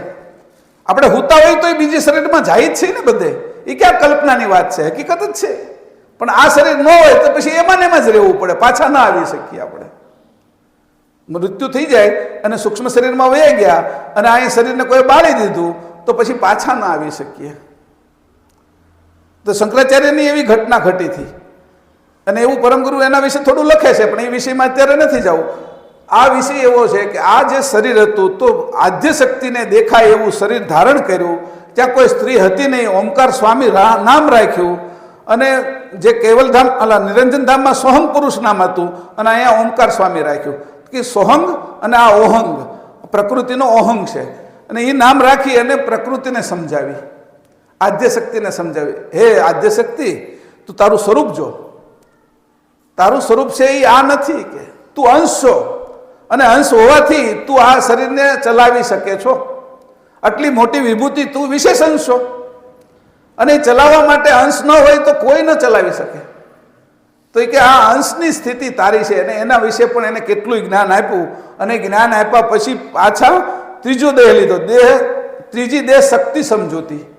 પછી છે એ પાછા નીચે આવ્યા, આદ્ય શક્તિની નીચે જે ગૌલોક છે એની અંદર પધાર્યા.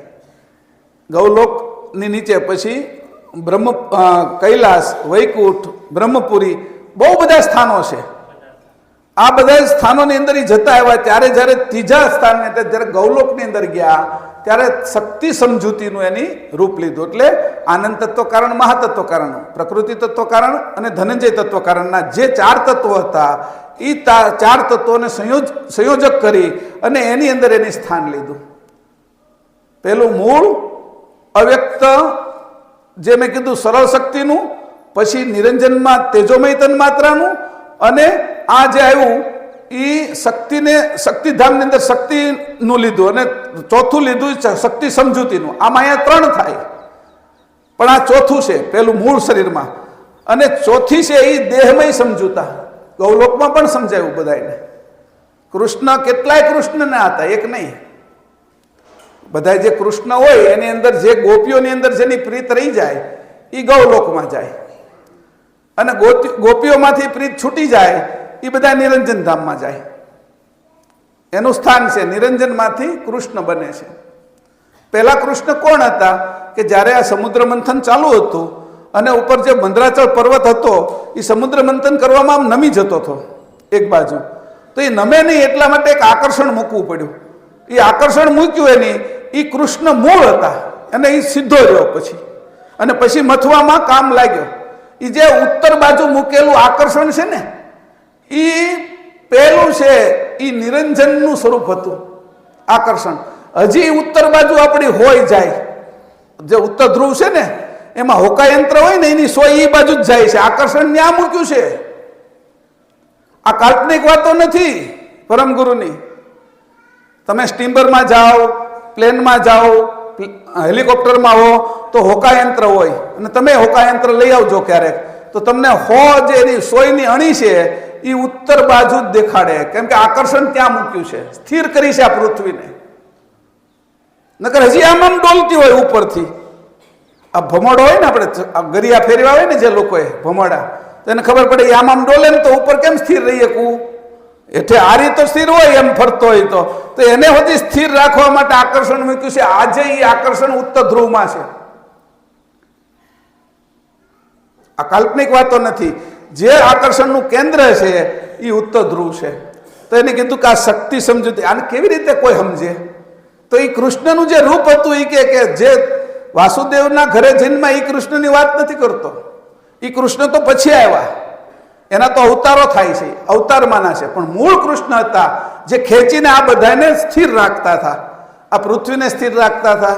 એવી રીતે છે એ ધ્રુવને સ્થિર રાખે છે. ધ્રુવથી છે એ આકાશગંગાના કેન્દ્રને સ્થિર રાખે છે. આ બ્રહ્માંડનું કેન્દ્ર છે એને સ્થિર રાખે છે. એ બધા જે કેન્દ્રો છે એમાં જે મૂળ કેન્દ્ર છે જે આકર્ષણનું એ છે એ નિરંજન છે. અહીંયા તે આકર્ષણો જે છે, પધારો,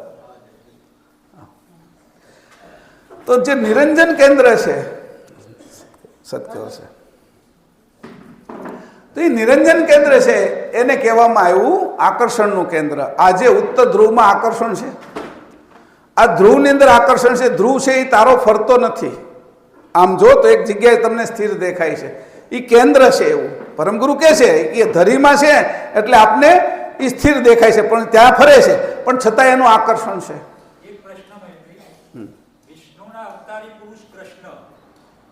વિષ્ણુ નિરંજનના, વિષ્ણુના રામ ગણો તમે.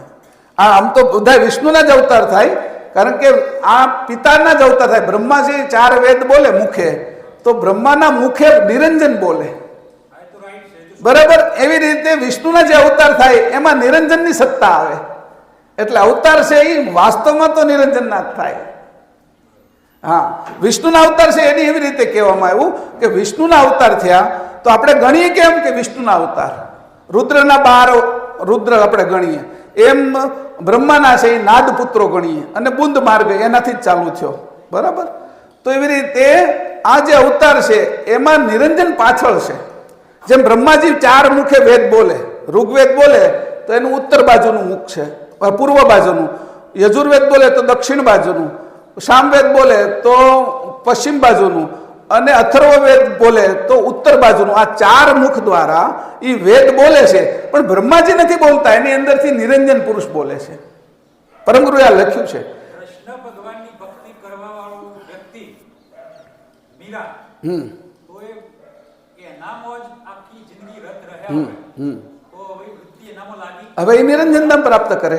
મરણ પછી તો ગૌલોકમાં જાય કે હા, હવે એમાં એવું થયું, કૃષ્ણ ઉપર એને પુરુષ તરીકે પ્રીતિ હોય તો ગૌલોકમાં જાય, અને કૃષ્ણની ઉપર એને ઈશ્વર તરીકે પ્રીતિ હોય તો નિરંજન ધામમાં જાય.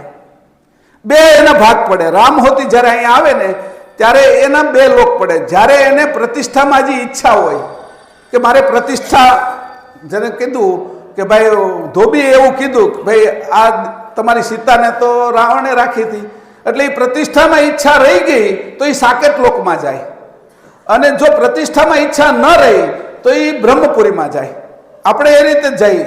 આપણે ખબર પડે કે સવારમાં આપણે નીકળ્યા હોય ઘરેથી તો થેલો સાથે છે આપણી, એટલે ઘરેથી આપણે શાકભાજી લેવા જાય, અને કંઈ પૂજાનો સામાન આરોહાર છે તો મંદિરે જાય. એના ઉપરથી ખબર પડી જાય કે આની દિશા કઈ હશે, આ ક્યાં જશે. કે ઘરેથી કયા સ્વાંગમાં નીકળ્યા છે. એમ ઘણા કપડાં પહેરીને એવા નીકળે એટલે આપણને ખબર પડી જાય હાલવા જાય છે, દોડવા જાય છે.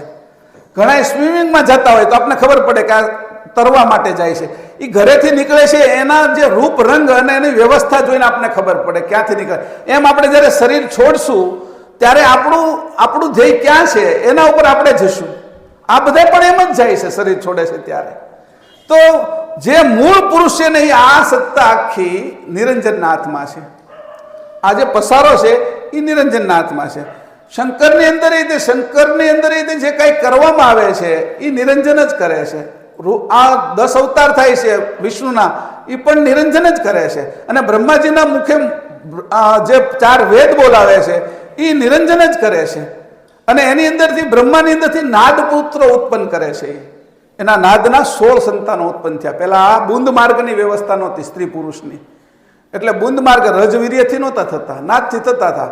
એટલે એ પણ નિરંજન કરતા હતા બ્રહ્માને નિમિત્ત બનાવીને. કેમ કીધું કે વાજિંત્ર રૂપ આ શરીર છે? પરમગુરુ કહે છે કે મારું શરીર વાજિંત્ર રૂપ છે, એને વગાડનારો એને વગાડે છે ને અંદરથી અનભે હોત અવાજ, મારો જે અનભે અવાજ થાય છે કે, પણ વગાડનારો કોઈ બીજો છે. પરમગુરુ કહે છે કે કેવલ કરતા વગાડે છે એવું એ કહે છે. એટલે તમે હોતી અભિમાન ન કરો, પોતે તો ઈ જ છે, પણ આપણે અભિમાન ન કરીએ ને એટલા માટે આપણે શીખવાડે છે કે તમને પણ વગાડવાળો જીવાડવા વાળો આ શ્વાસ જ છે. જુઓ ને, ગૌલોકવાળું જે ધામ, હા, એ વિષ્ણુના અવતાર કૃષ્ણનું ધામ નહીં. વિષ્ણુના અવતાર કૃષ્ણનું ધામ નહીં, નિરંજનના અવતારનું ધામ ગૌલોક. બરાબર. કૃષ્ણ તો પુરુષોત્તમ હતા અને પેલા પૂર્ણ પુરુષોત્તમ, એને કોઈ સખીઓ હારે રહેવામાં શોષ નહોતો. અને રામ છે એને કોઈ સખીઓ સાથે નહોતા રહેતા, એને બીજું એટલે એક જ પત્નીત્વ એની રાખ્યું, એટલે એ એની અંદર રહ્યા. એટલે આ છે એ નિરંજન ધામની અંદર એને એવું કીધું તે ત્યાં આગળ એ શું કરે છે તો એનું ગૌલોકનું વર્ણન છે. અહીંયા હું નથી કહી શકતો, પછી તમને કહીશ એનું વર્ણન. તો એમાં કે એનો રાસલીલા રમે છે કે ગૌલોકમાં રાસલીલા રમે છે એની વાત કરે છે પછી પરમગુરુ. પણ અહીંયા બે ભાગ થઈ ગયા એના. હવે બ્રહ્માજીના જે છે એ 16 પુત્રો થયા, 16 સંતાન થયા, એ નાદથી થયા. પણ સૃષ્ટિમાં નાદથી વધારે ટકી ન શકાય. પેટ્રોલ તમે બહાર રાખો ને તો ઉડી જાય, અને પેટ્રોલને તમે જો કોઈ એવી વસ્તુમાં રાખો, દીવામાં છે કે પછી કોઈ રૂની અંદર, તો એ લાંબો સમય રહે. એવી રીતે પછી જો ઉડી જાય એવી વસ્તુ એને કોઈની સાથે તમારે મેળવવી પડે, એ મેળવણી કરવી પડે તો ઉડી ન જાય. એટલે પેલા નાદ પુત્રો થયા. બ્રહ્માના મનમાંથી મરીચી નામના ઋષિ ઉત્પન્ન થયા, આંખમાંથી અત્રિ ઉત્પન્ન થયા, મુખમાંથી અંગીરસ. આ બધાના કોષો લીધા, એના અણુઓને ભેગા કર્યા, અને એ અણુ વિજ્ઞાનથી આ સંતાનો ઉત્પન્ન થતા હતા. આપણે અણુથી જ થાય છે. શુક્રાણુ એ અણુ જ છે, અંડાણુ એ અણુ જ છે, પણ આ નાદના હતા, ઓલા બુંદના છે. આવા સમજો, બે વિજ્ઞાનની અંદર જ સમજો. તો એની રીતે મુખમાંથી છે એ અત્રિ થયા, કાનમાંથી પુલહ થયા, નાભીમાંથી પુલસ્ય થયા, હાથમાંથી કૃતુ ઋષિ થયા, ચામડીમાંથી ભૃગુ ઋષિ થયા, શ્વાસમાંથી વશિષ્ઠ થયા. પછી જમણા હાથના અંગૂઠામાંથી છે દક્ષ પ્રજાપતિ થયા, જે સતીના પિતા દક્ષ પ્રજાપતિ, જે આપણે કહીએ સતીનો દક્ષનો યજ્ઞમાં સતીનું હોમ થઈ ગયો, એ દક્ષ પ્રજાપતિ, પાર્વતી. હવે દક્ષ પ્રજાપતિ. અને પડછાયામાંથી કરદમ ઋષિ થયા, કરદમ અને દેવહૂતિના લગ્ન થયા. પછી કરદમ ઋષિ છે એ એના પછી ગોદની અંદરથી છે એ નારદ ઉત્પન્ન થયા, ઈચ્છામાંથી સંકાદિક મુનિ ઉત્પન્ન થયા. સૂર્ય નાડી હતી, જમણા નાડીમાંથી એની અંદરથી મનુ ઉત્પન્ન થયા, ડાબી નાડીની અંદરથી છે એ શત્રુપા ઉત્પન્ન થઈ. આ શત્રુપા અને મનુના લગ્ન થયા, અને એ બુંદ માર્ગની શરૂઆત થઈ. એ પેલા નાદ માર્ગ હતો. અને ધ્યાનમાંથી ચિત્રગુપ્ત થયા, અને મગજના કોષોની અંદરથી અથર્વા ઋષિ ઉત્પન્ન થયા, હૃદયની અંદરથી રુચિ પ્રજાપતિ ઉત્પન્ન થયા. આવા નાદ પુત્રો ઉત્પન્ન થયા. એ બ્રહ્માના શરીરની અંદરથી પ્રગટ કર્યા નિરંજને. આ જે ઉત્પન્ન થયા પછી મનુ અને શત્રુપાનો વિસ્તાર ચાલ્યો. આપણે બધા મનુ અને શત્રુપામાંથી બુંદ માર્ગ કહેવાય આને. આ બુંદ માર્ગ છે એ બેના ભેગા થવાથી થયો. પહેલા એકથી જ વચનથી જ થઈ જતું, વચનથી સંતાન થતા, એટલે નાદ માર્ગ કહેતા. અને બુંદ માર્ગ થયો એટલે નાદ માર્ગ બંધ થઈ ગયો. તો પણ એને રાખ્યો કે ગુરુ જે તને દીક્ષા આપે, મંત્ર આપે કાનમાં, એને નાદ માર્ગ કહેવાય. અને પિતા તરફથી જે આવ્યો હોય એને બુંદ માર્ગ કહેવાય. ગુરુની એક માર્ગની વ્યવસ્થા તો એ નાદ માર્ગ, અને જે બુંદ એટલે પિતા તરફથી આવ્યો પિતૃ માર્ગ. તો આવા બે માર્ગો પાછા તોય શરૂ રાખ્યા કે ભાઈ આ નાદ. અને પછી બુંદની અંદરથી છે મનુ અને શત્રુપાના બેના લગ્ન થયા. આમ તો થાય ભાઈ બહેન, પણ કોઈ ન હોય તો શું કરું સૃષ્ટિની રચના માટે. એટલે એ બેના લગ્ન થયા. એમાંથી 5 સંતાનો થયા. મનુને 2 પુત્ર થયા, પ્રિયવ્રત ને ઉત્તાનપાદ. 3 દીકરીઓ થઈ, દેવહૂતિ, પ્રસૂતિ ને આકૃતિ. પછી પાછી ઓલા જે નાદના હતા એની સાથે બુંદનાને પરણાવ્યા. દેવહૂતિ હતી એ કરદમ ઋષિને એના કાકા હારે પરણાવી. આકૃતિ હતી એ રુચિ પ્રજાપતિને પરણાવી, અને પ્રસૂતિ હતી એ દક્ષ પ્રજાપતિને પરણાવી. એનો આ સંસાર થયો આખો. આ ધીરે ધીરે ધીરે કરતા અહીંયા સુધી પહોંચ્યા. અને આ જે બુંદ માર્ગનો આ બધું જ છે એ આવરણો છે કે પરમગુરુ કહે છે આટલા આવરણો તને ચડી ગયા બુંદ માર્ગમાં આવ્યો એટલે તારે એ આવરણોને છોડીને આગળ જવાનું છે કે. આ મેં તમને વાતો એટલા માટે કરી કે આ સૃષ્ટિની રચના થઈને ત્યાર પછી ઘટનાઓ શું ઘટી હતી. પૃથ્વીનું વાતાવરણ જ્યારે માના ઉદર જેવું થઈ ગયું, માના ઉદરમાં જે વાતાવરણની જરૂર હતી એ જ્યારે થયું ત્યારે મનુ અને શત્રુપા ઉત્પન્ન થયા. અને એ એકવાર ઉત્પન્ન થયા પછી તો એક વિભુ તૈયાર થઈ ગયું, એટલે 9 મહિને હવે ઉત્પન્ન થવા મળ્યા. આ ઉત્પત્તિનો માર્ગ ફરી ગયો આખો. આ ઉત્પત્તિના માર્ગની અંદર આપણે ફસાણા. આ તમને જે વાત કરું છું ને એ બધી ગુપ્ત રહસ્યવાળી વાત છે. એટલે અહીંયા પરમગુરુ કહે છે કે પાંચમું જે મેં ચોથી દેહ ગુણમય સમજૂતા, ચોથું મેં દેહ ધારણ કર્યો એ ગુણનો ધારણ કર્યો. તો કે રજોગુણ, સત્વગુણ અને તમોગુણ, આ 3 ગુણ જ્યારે મેં ધારણ કર્યા ત્યારે હવે એ કે સ્થૂળ શરીર ધારણ કરવાનું કારણ તૈયાર થઈ ગયું. પછી સ્થૂળ તન કે કારણ મજબૂતા. આગળ કે 8મી ચોપાઈમાં ઈ પંચમી દેહા દ્રષ્ટ પદાર્થ સુગમ સુવેહા એ આવરણ તનુ પંચ પસારુ હંસાદી સત મનુષ્ય આકારુ पंचतत्व की पंचमी देहा द्रष्ट पदार्थ सुगम सुवेहा ए आवरण तनु पंच पसारु हंसादि सत मनुष्य आकारु. હવે પાંચમો જે શરીર મેં ધારણ કર્યું એ પંચતત્વનું ધારણ કર્યું. તો કે આપણી જેવું નહીં, પંચતત્વનું દ્રષ્ટ પદાર્થ સુગમ સુવેવા. ત્યારે તમે એને મેં ત્યારે 5મું શરીર ધારણ કર્યું ત્યારે મનુષ્ય મને જોઈ શકે એવું એનું શરીર મેં ધારણ કર્યું. એ આવરણ તનું પંચ પસારું, આ 5 પ્રકારના મેં પસારામાં આવીને આવરણ લીધા. હંસાદિશ મનુષ્ય આકારું, ત્યારે હું હંસ પુરુષ છું અને મનુષ્ય રૂપે દેખાવ છું. તમે બધાએ પણ હંસો છો, આપણે બધાએ પણ હંસો છીએ અને આપણે પણ હવે મનુષ્ય રૂપે દેખાવા લાગ્યા. એટલે આ આવરણ આપણે ધારણ કર્યું ને મનુષ્ય દેખાય છે. ત્યારે વાસ્તવિક સ્થિતિ હતી કે તમે આ આવરણ કયો છો કે તો પરમગુરુ આપણી જેવા જ થયા ને કે નહીં. 2 પ્રકારની પૃથ્વી છે જેના ઉપર આપણે ઊભા રહીએ છીએ અને જેને જોઈ શકીએ છીએ એવી એક પૃથ્વી છે, અને એક અદ્રશ્ય પૃથ્વી છે જેને આપણે જોઈ નથી શકતા અને મહેસૂસ કરી રહી ગંધ માત્રા રૂપે હોય છે. 2 પ્રકારની, એક દ્રશ્ય છે અને એક અદ્રશ્ય છે. 2 પ્રકારના જળ છે, એક આપણે જોઈ શકીએ છીએ અને એક જોઈ નથી શકતા, અગાધ છે, આકાશમાં અગાધ જળ રહે છે. અને એ આજે જેટલા સમુદ્ર છે પૃથ્વી પર એ એનું એક ટીપું છે ખાલી. 7 સમુદ્રમાં એક ટીપું ઉપરથી આવ્યું છે, એ 7 સમુદ્ર એનાથી ભરાઈ ગયા છે એવું એનું ટીપું છે. કે આકાશમાં અદ્રશ્ય રૂપે ત્યાં પાણી રહેશે, એ અદ્રશ્ય જળ છે, તું જોઈ શકેશો એ નહીં.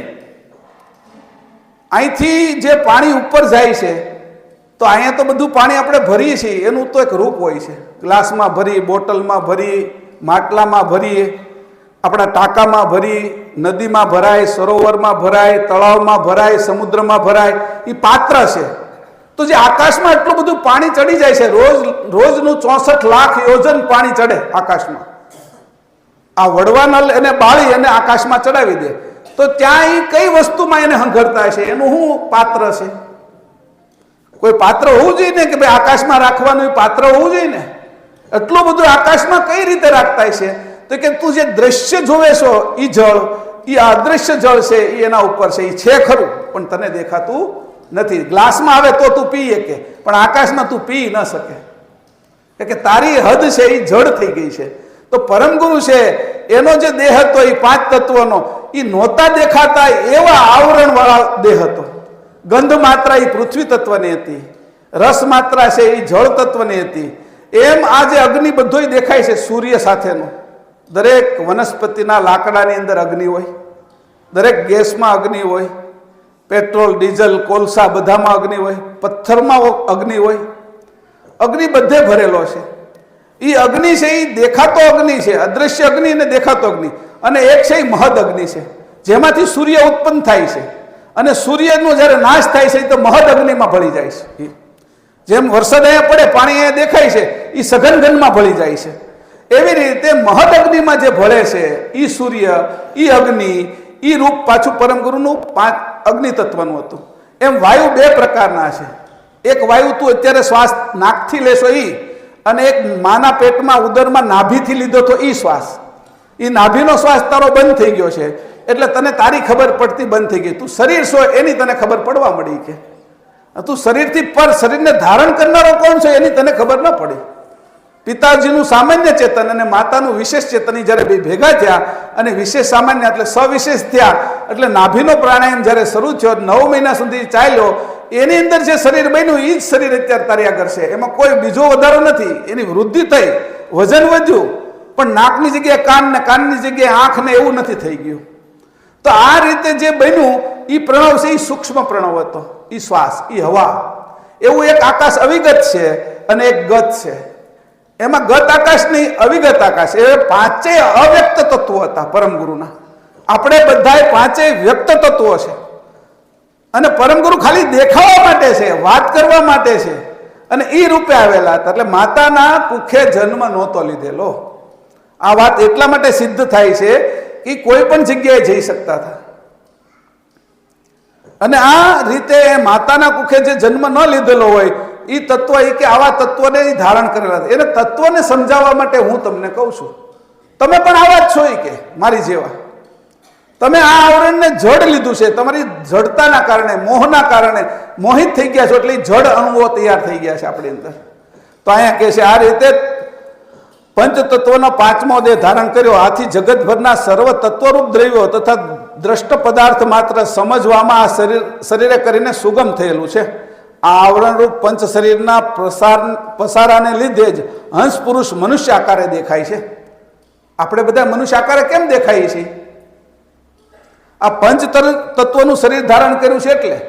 અને આ શરીર છોડી જાય તો મનુષ્ય આકાર નથી રહેતો, સબ થઈ જાય શરીર, મરી ગયું, મળદું છે એમ કે. તો આપણે જે ધારણ કર્યું છે એ દેખાય છે એટલે કે એને આપણે ધારણ કર્યું છે, મનુષ્ય આકારે આપણે થયા છીએ. અને એ ધારણ છે, એ ધારણાની શક્તિની મને ખબર નથી કેવી રીતે મેં ધારણ કર્યું. આ તો મને મારા બાપાએ આપેલી મિલકત છે, કેમ વાપરવી ને કેમ ન વાપરવી એની મને કઈ ખબર પડતી નથી. આ બાપાએ આપેલી મિલકત, મનુષ્ય દેહ, બાપા એટલે આપણા મૂળ બાપા, અંશના બાપા, એની આપને આપ્યું, ભેટ તરીકે આપ્યું. કાંઈ લીધું નહીં, આલે લઈ જા બટા, તારું જ છે.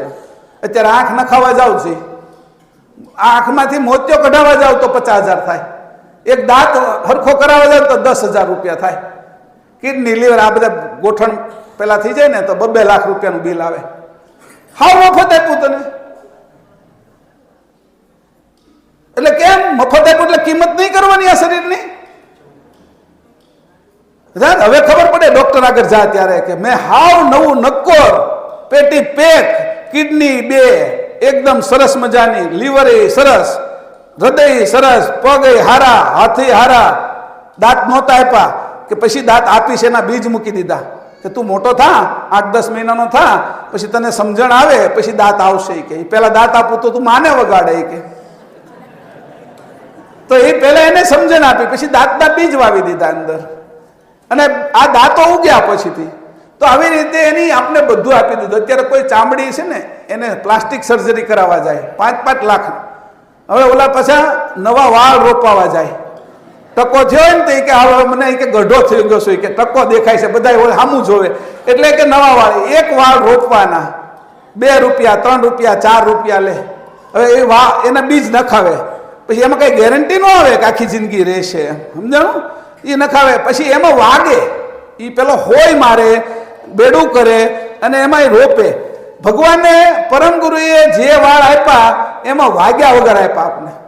એક આટલા બધા વાળ આપ્યા ને એક ની અંદર એની હોય ન મારી. જો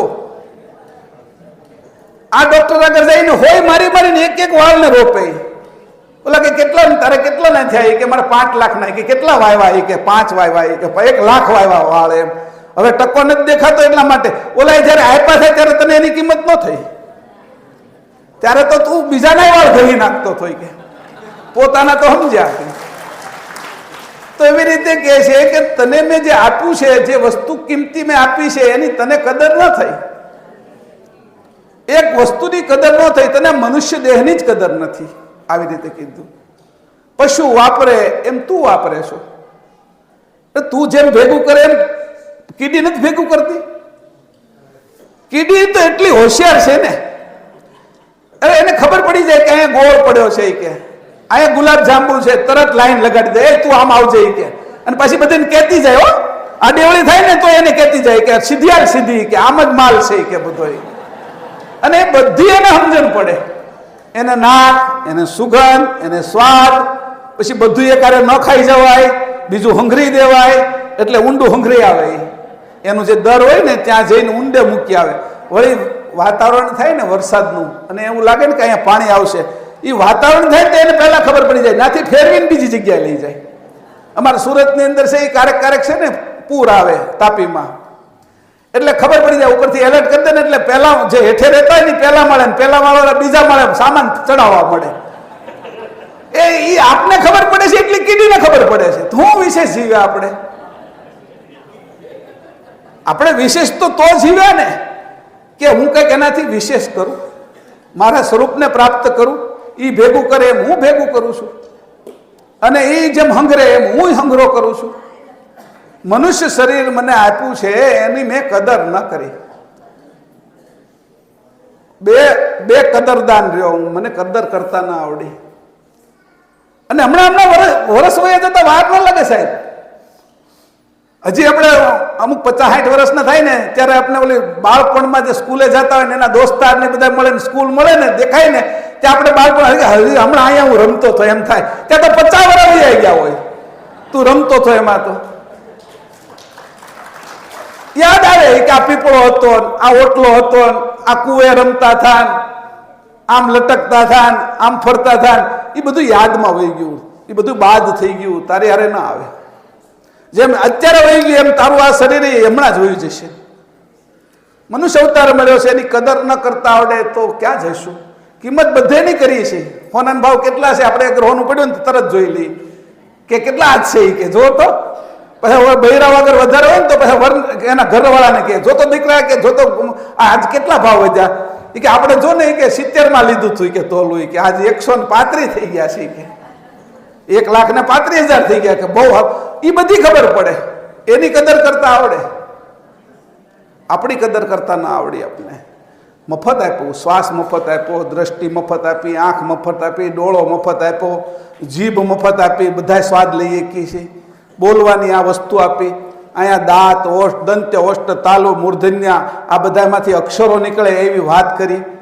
બકરીને બે જ બોલવાનું, ચકલીને ચીચી જ બોલવાનું. આપણે 52 આપ્યા, જાવ ભેટી કે મનુષ્યને 52 અક્ષરો બોલો. કે ઘણા મિમિક્રી કરવા વાળા બધા પક્ષીના અવાજ કાઢે. તો આપણે છે એ બધી જ અક્ષરો આપણે આપ્યા છે, અને વાપરવા ક્યાં? જે હોશિયાર માણસ હોય તો સારી જગ્યાએ વાપરે ને. આ બધું આ પગને ક્યાં લઈ જવા? તો ભગવાન તરફ જાય, આ મારા કર્તા તરફ જાય. એને આને પગને એ દિશા આપવાની, હાથને હું દિશા આપવાની કે મારા કર્તાને હું આ હાથથી સ્પર્શ કરી શકું. આંખને હું દિશા આપવાની કે જગતના બધા મોહ માયાઓ જોઉં છું, એની કરતા આ જગત જેની રચના કરી એને એક વખત તો મને દર્શન થાય એવી માગણી કરવાની. કાનને હું આપવાનું કે મને સતનો સંગ થાય. અસત તો આ બધું છે જ, રહેવાનું નથી એવું. નાટક ન ટકવા વાળું નાટક જ છે બધું.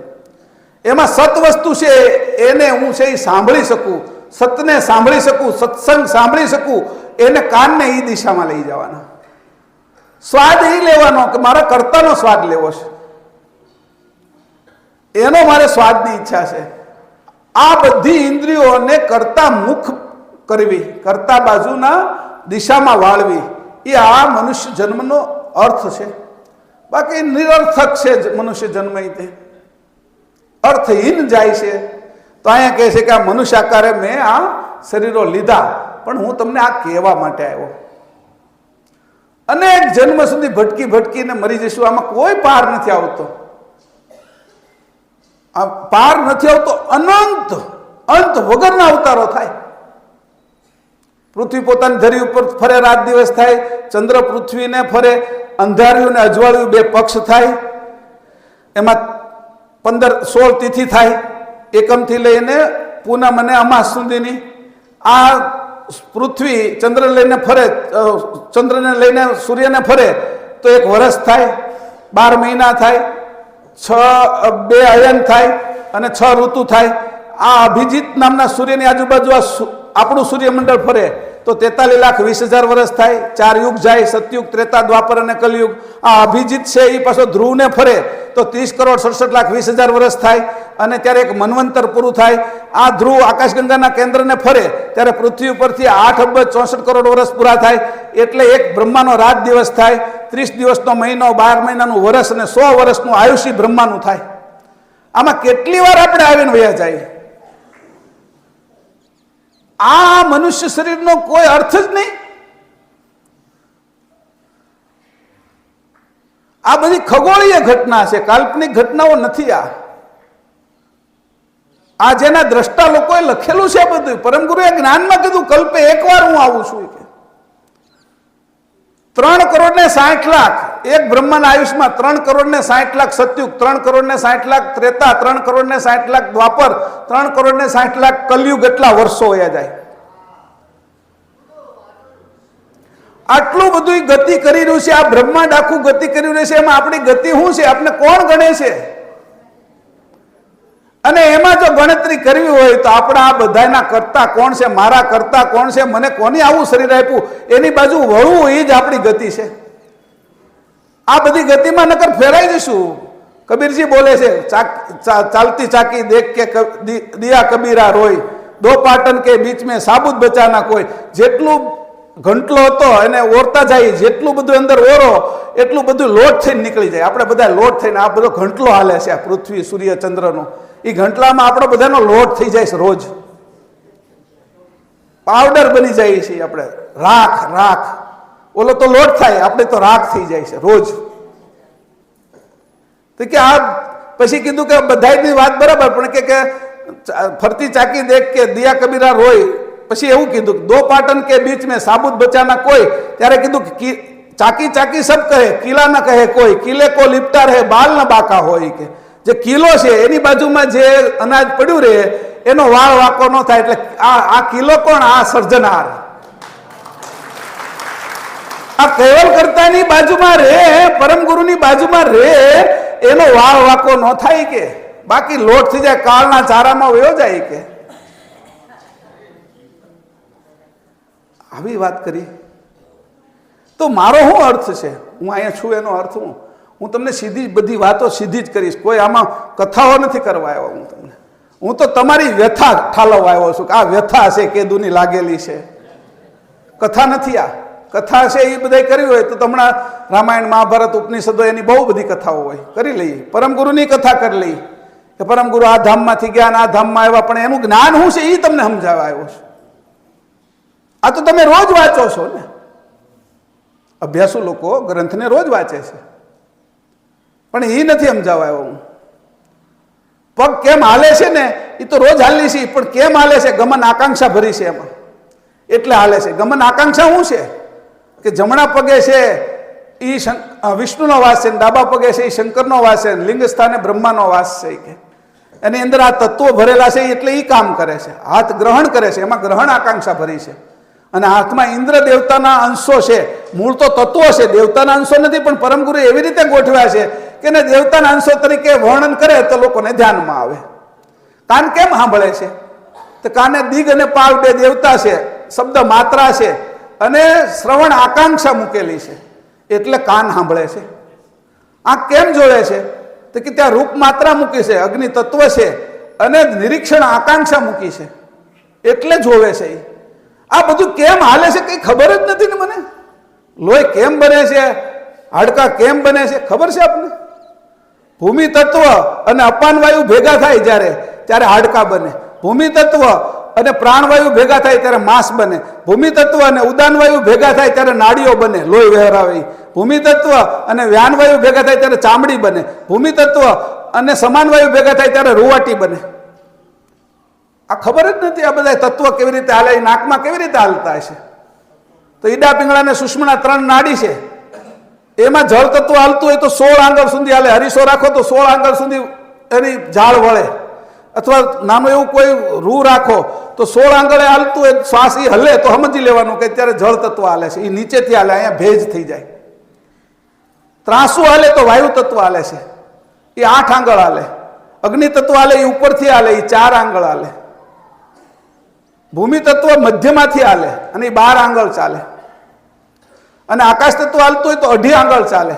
એ તત્વ જેવું ચાલે છે એવું અંદર પ્રક્રિયા થાય છે.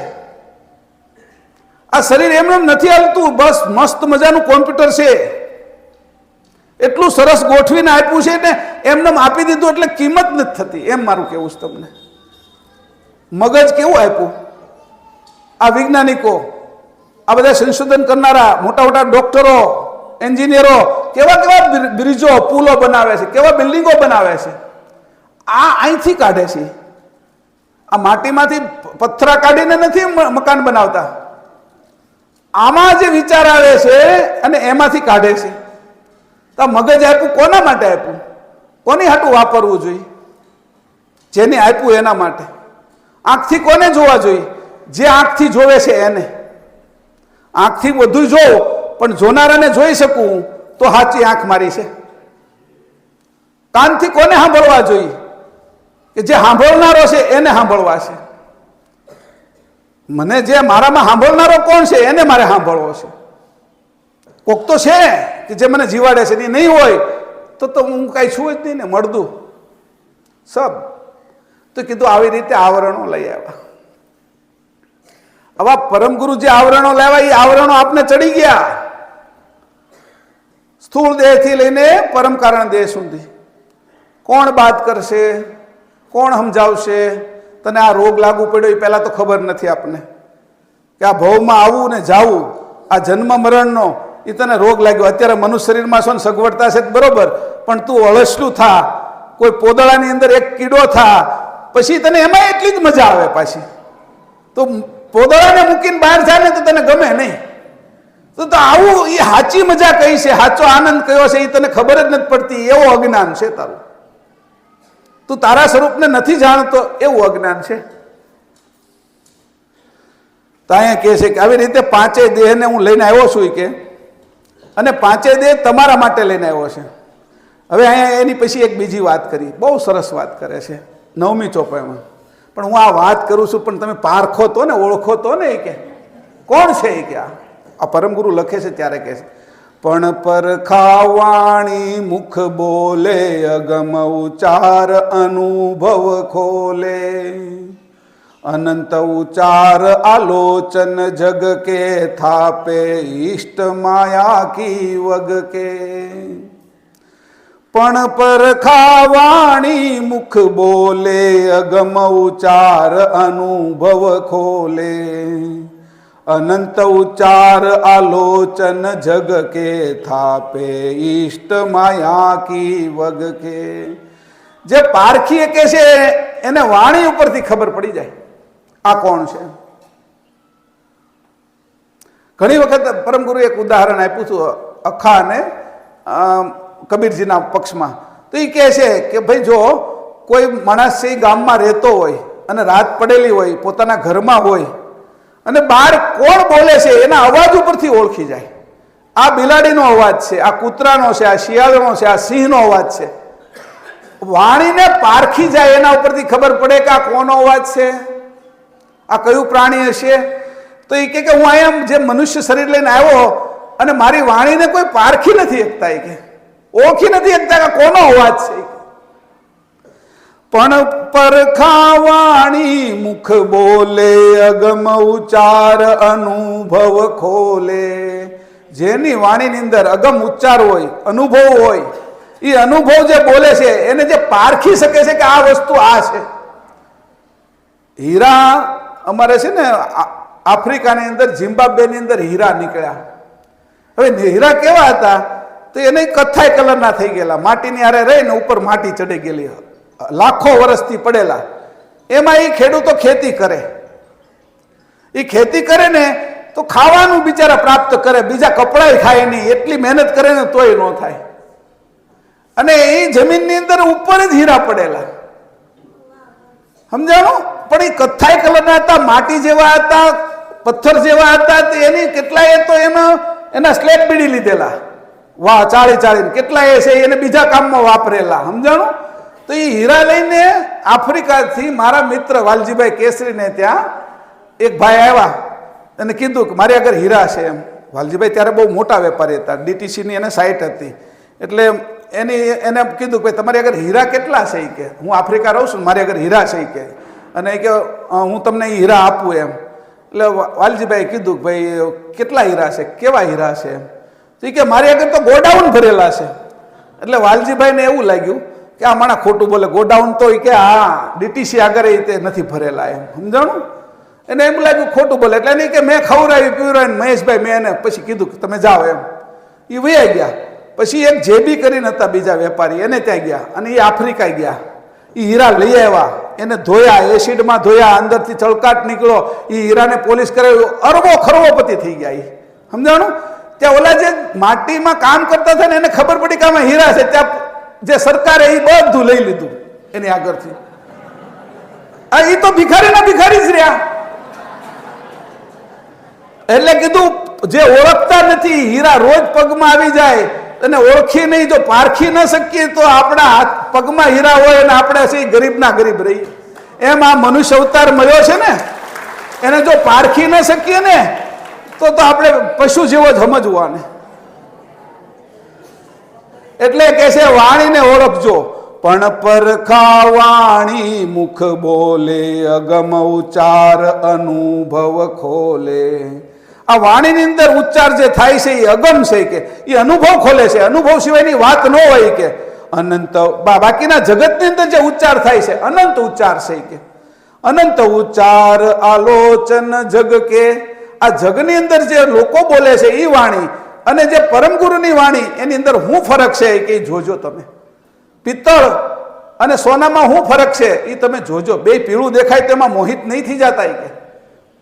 પિત્તળની અંદર સોનાના કિંમત ન ચૂકવાય કે, અને બગસરાના દાગીના તો એ કે હોના જેવા જ લાગે પણ એ હોનું હોય નહીં કે. એટલે બનાવટી વસ્તુ છે એને તમે ઓળખતા શીખજો કે. કાચ અને હીરો હરખા જ દેખાય એક વખત, પથ્થર ને હીરો એક વખત હરખા જ દેખાય જ્યારે રફમાં હોય ત્યારે.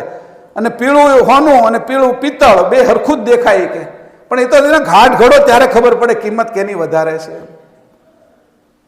ફટકડી અને હીરો બે હમણાં હરખા દેખાતા હોય, પણ પાણીમાં નાખો ને ત્યારે ખબર પડે ફટકડી છે ને પાણી થઈ જાય ને હીરો એમનેમ રહે. હીરો છે એમ એને ઓળખજો, એની પરખ કરજો. એ કે અનંત ઉચ્ચાર આલોચન જગ કે, જગતની અંદર તો અનેક ઉચ્ચાર થાય છે કે. થપે ઈષ્ટ માયા કી વખી, તો માયાના ઈષ્ટની સ્થાપના કરે છે બધા, તમારા સ્વરૂપની કોઈ વાત નથી કરતું. આ ઘાટમાં કોણ બેઠું છે અને કોણ આ ઘાટ ચલાવે છે, આ 24 કલાક સાથે રહે છે, આ શ્વાસોશ્વાસની ક્રિયા કરે છે, લોહી બનાવે છે, હાડકા બનાવે છે, આ શરીરને બધું કામ ચલાવે છે, બુદ્ધિ આપે છે, ઉઠાડે છે અને હુવરાવે છે. એ કોણ છે મારી સાથે? જે મને અહીંયા લઈને આવ્યો છે એ મારી સાથે 24 કલાક રહે છે. એને હું ઓળખતો નથી અને બીજી બધે ઓળખાણ કરવા જાઉં છું. તો એ કે બાકીના બધાની ઓળખાણ કરશો એ તો માયાના ઈષ્ટ છે કે, માયાના વર્ગના ઈષ્ટ છે કે. વાણીને ઓળખી જાજો એ કે હું તમારા સ્વરૂપની વાત કરું છું એ કે મને માયાના ઈષ્ટની વાત નથી કરતો હું તને. આ તો માયાના ઈષ્ટની વાત છે કે જગત જે ઉચ્ચાર કરે છે એ માયાનું બોલે છે કે, માયાને અડીને બોલે છે. એને મોહ છે. આ જગતમાં એટલી પ્રીતિ છે કે એને એ પ્રીતિ મળતી જ નથી. મરી જાય તો એ મોહ નથી મળતો.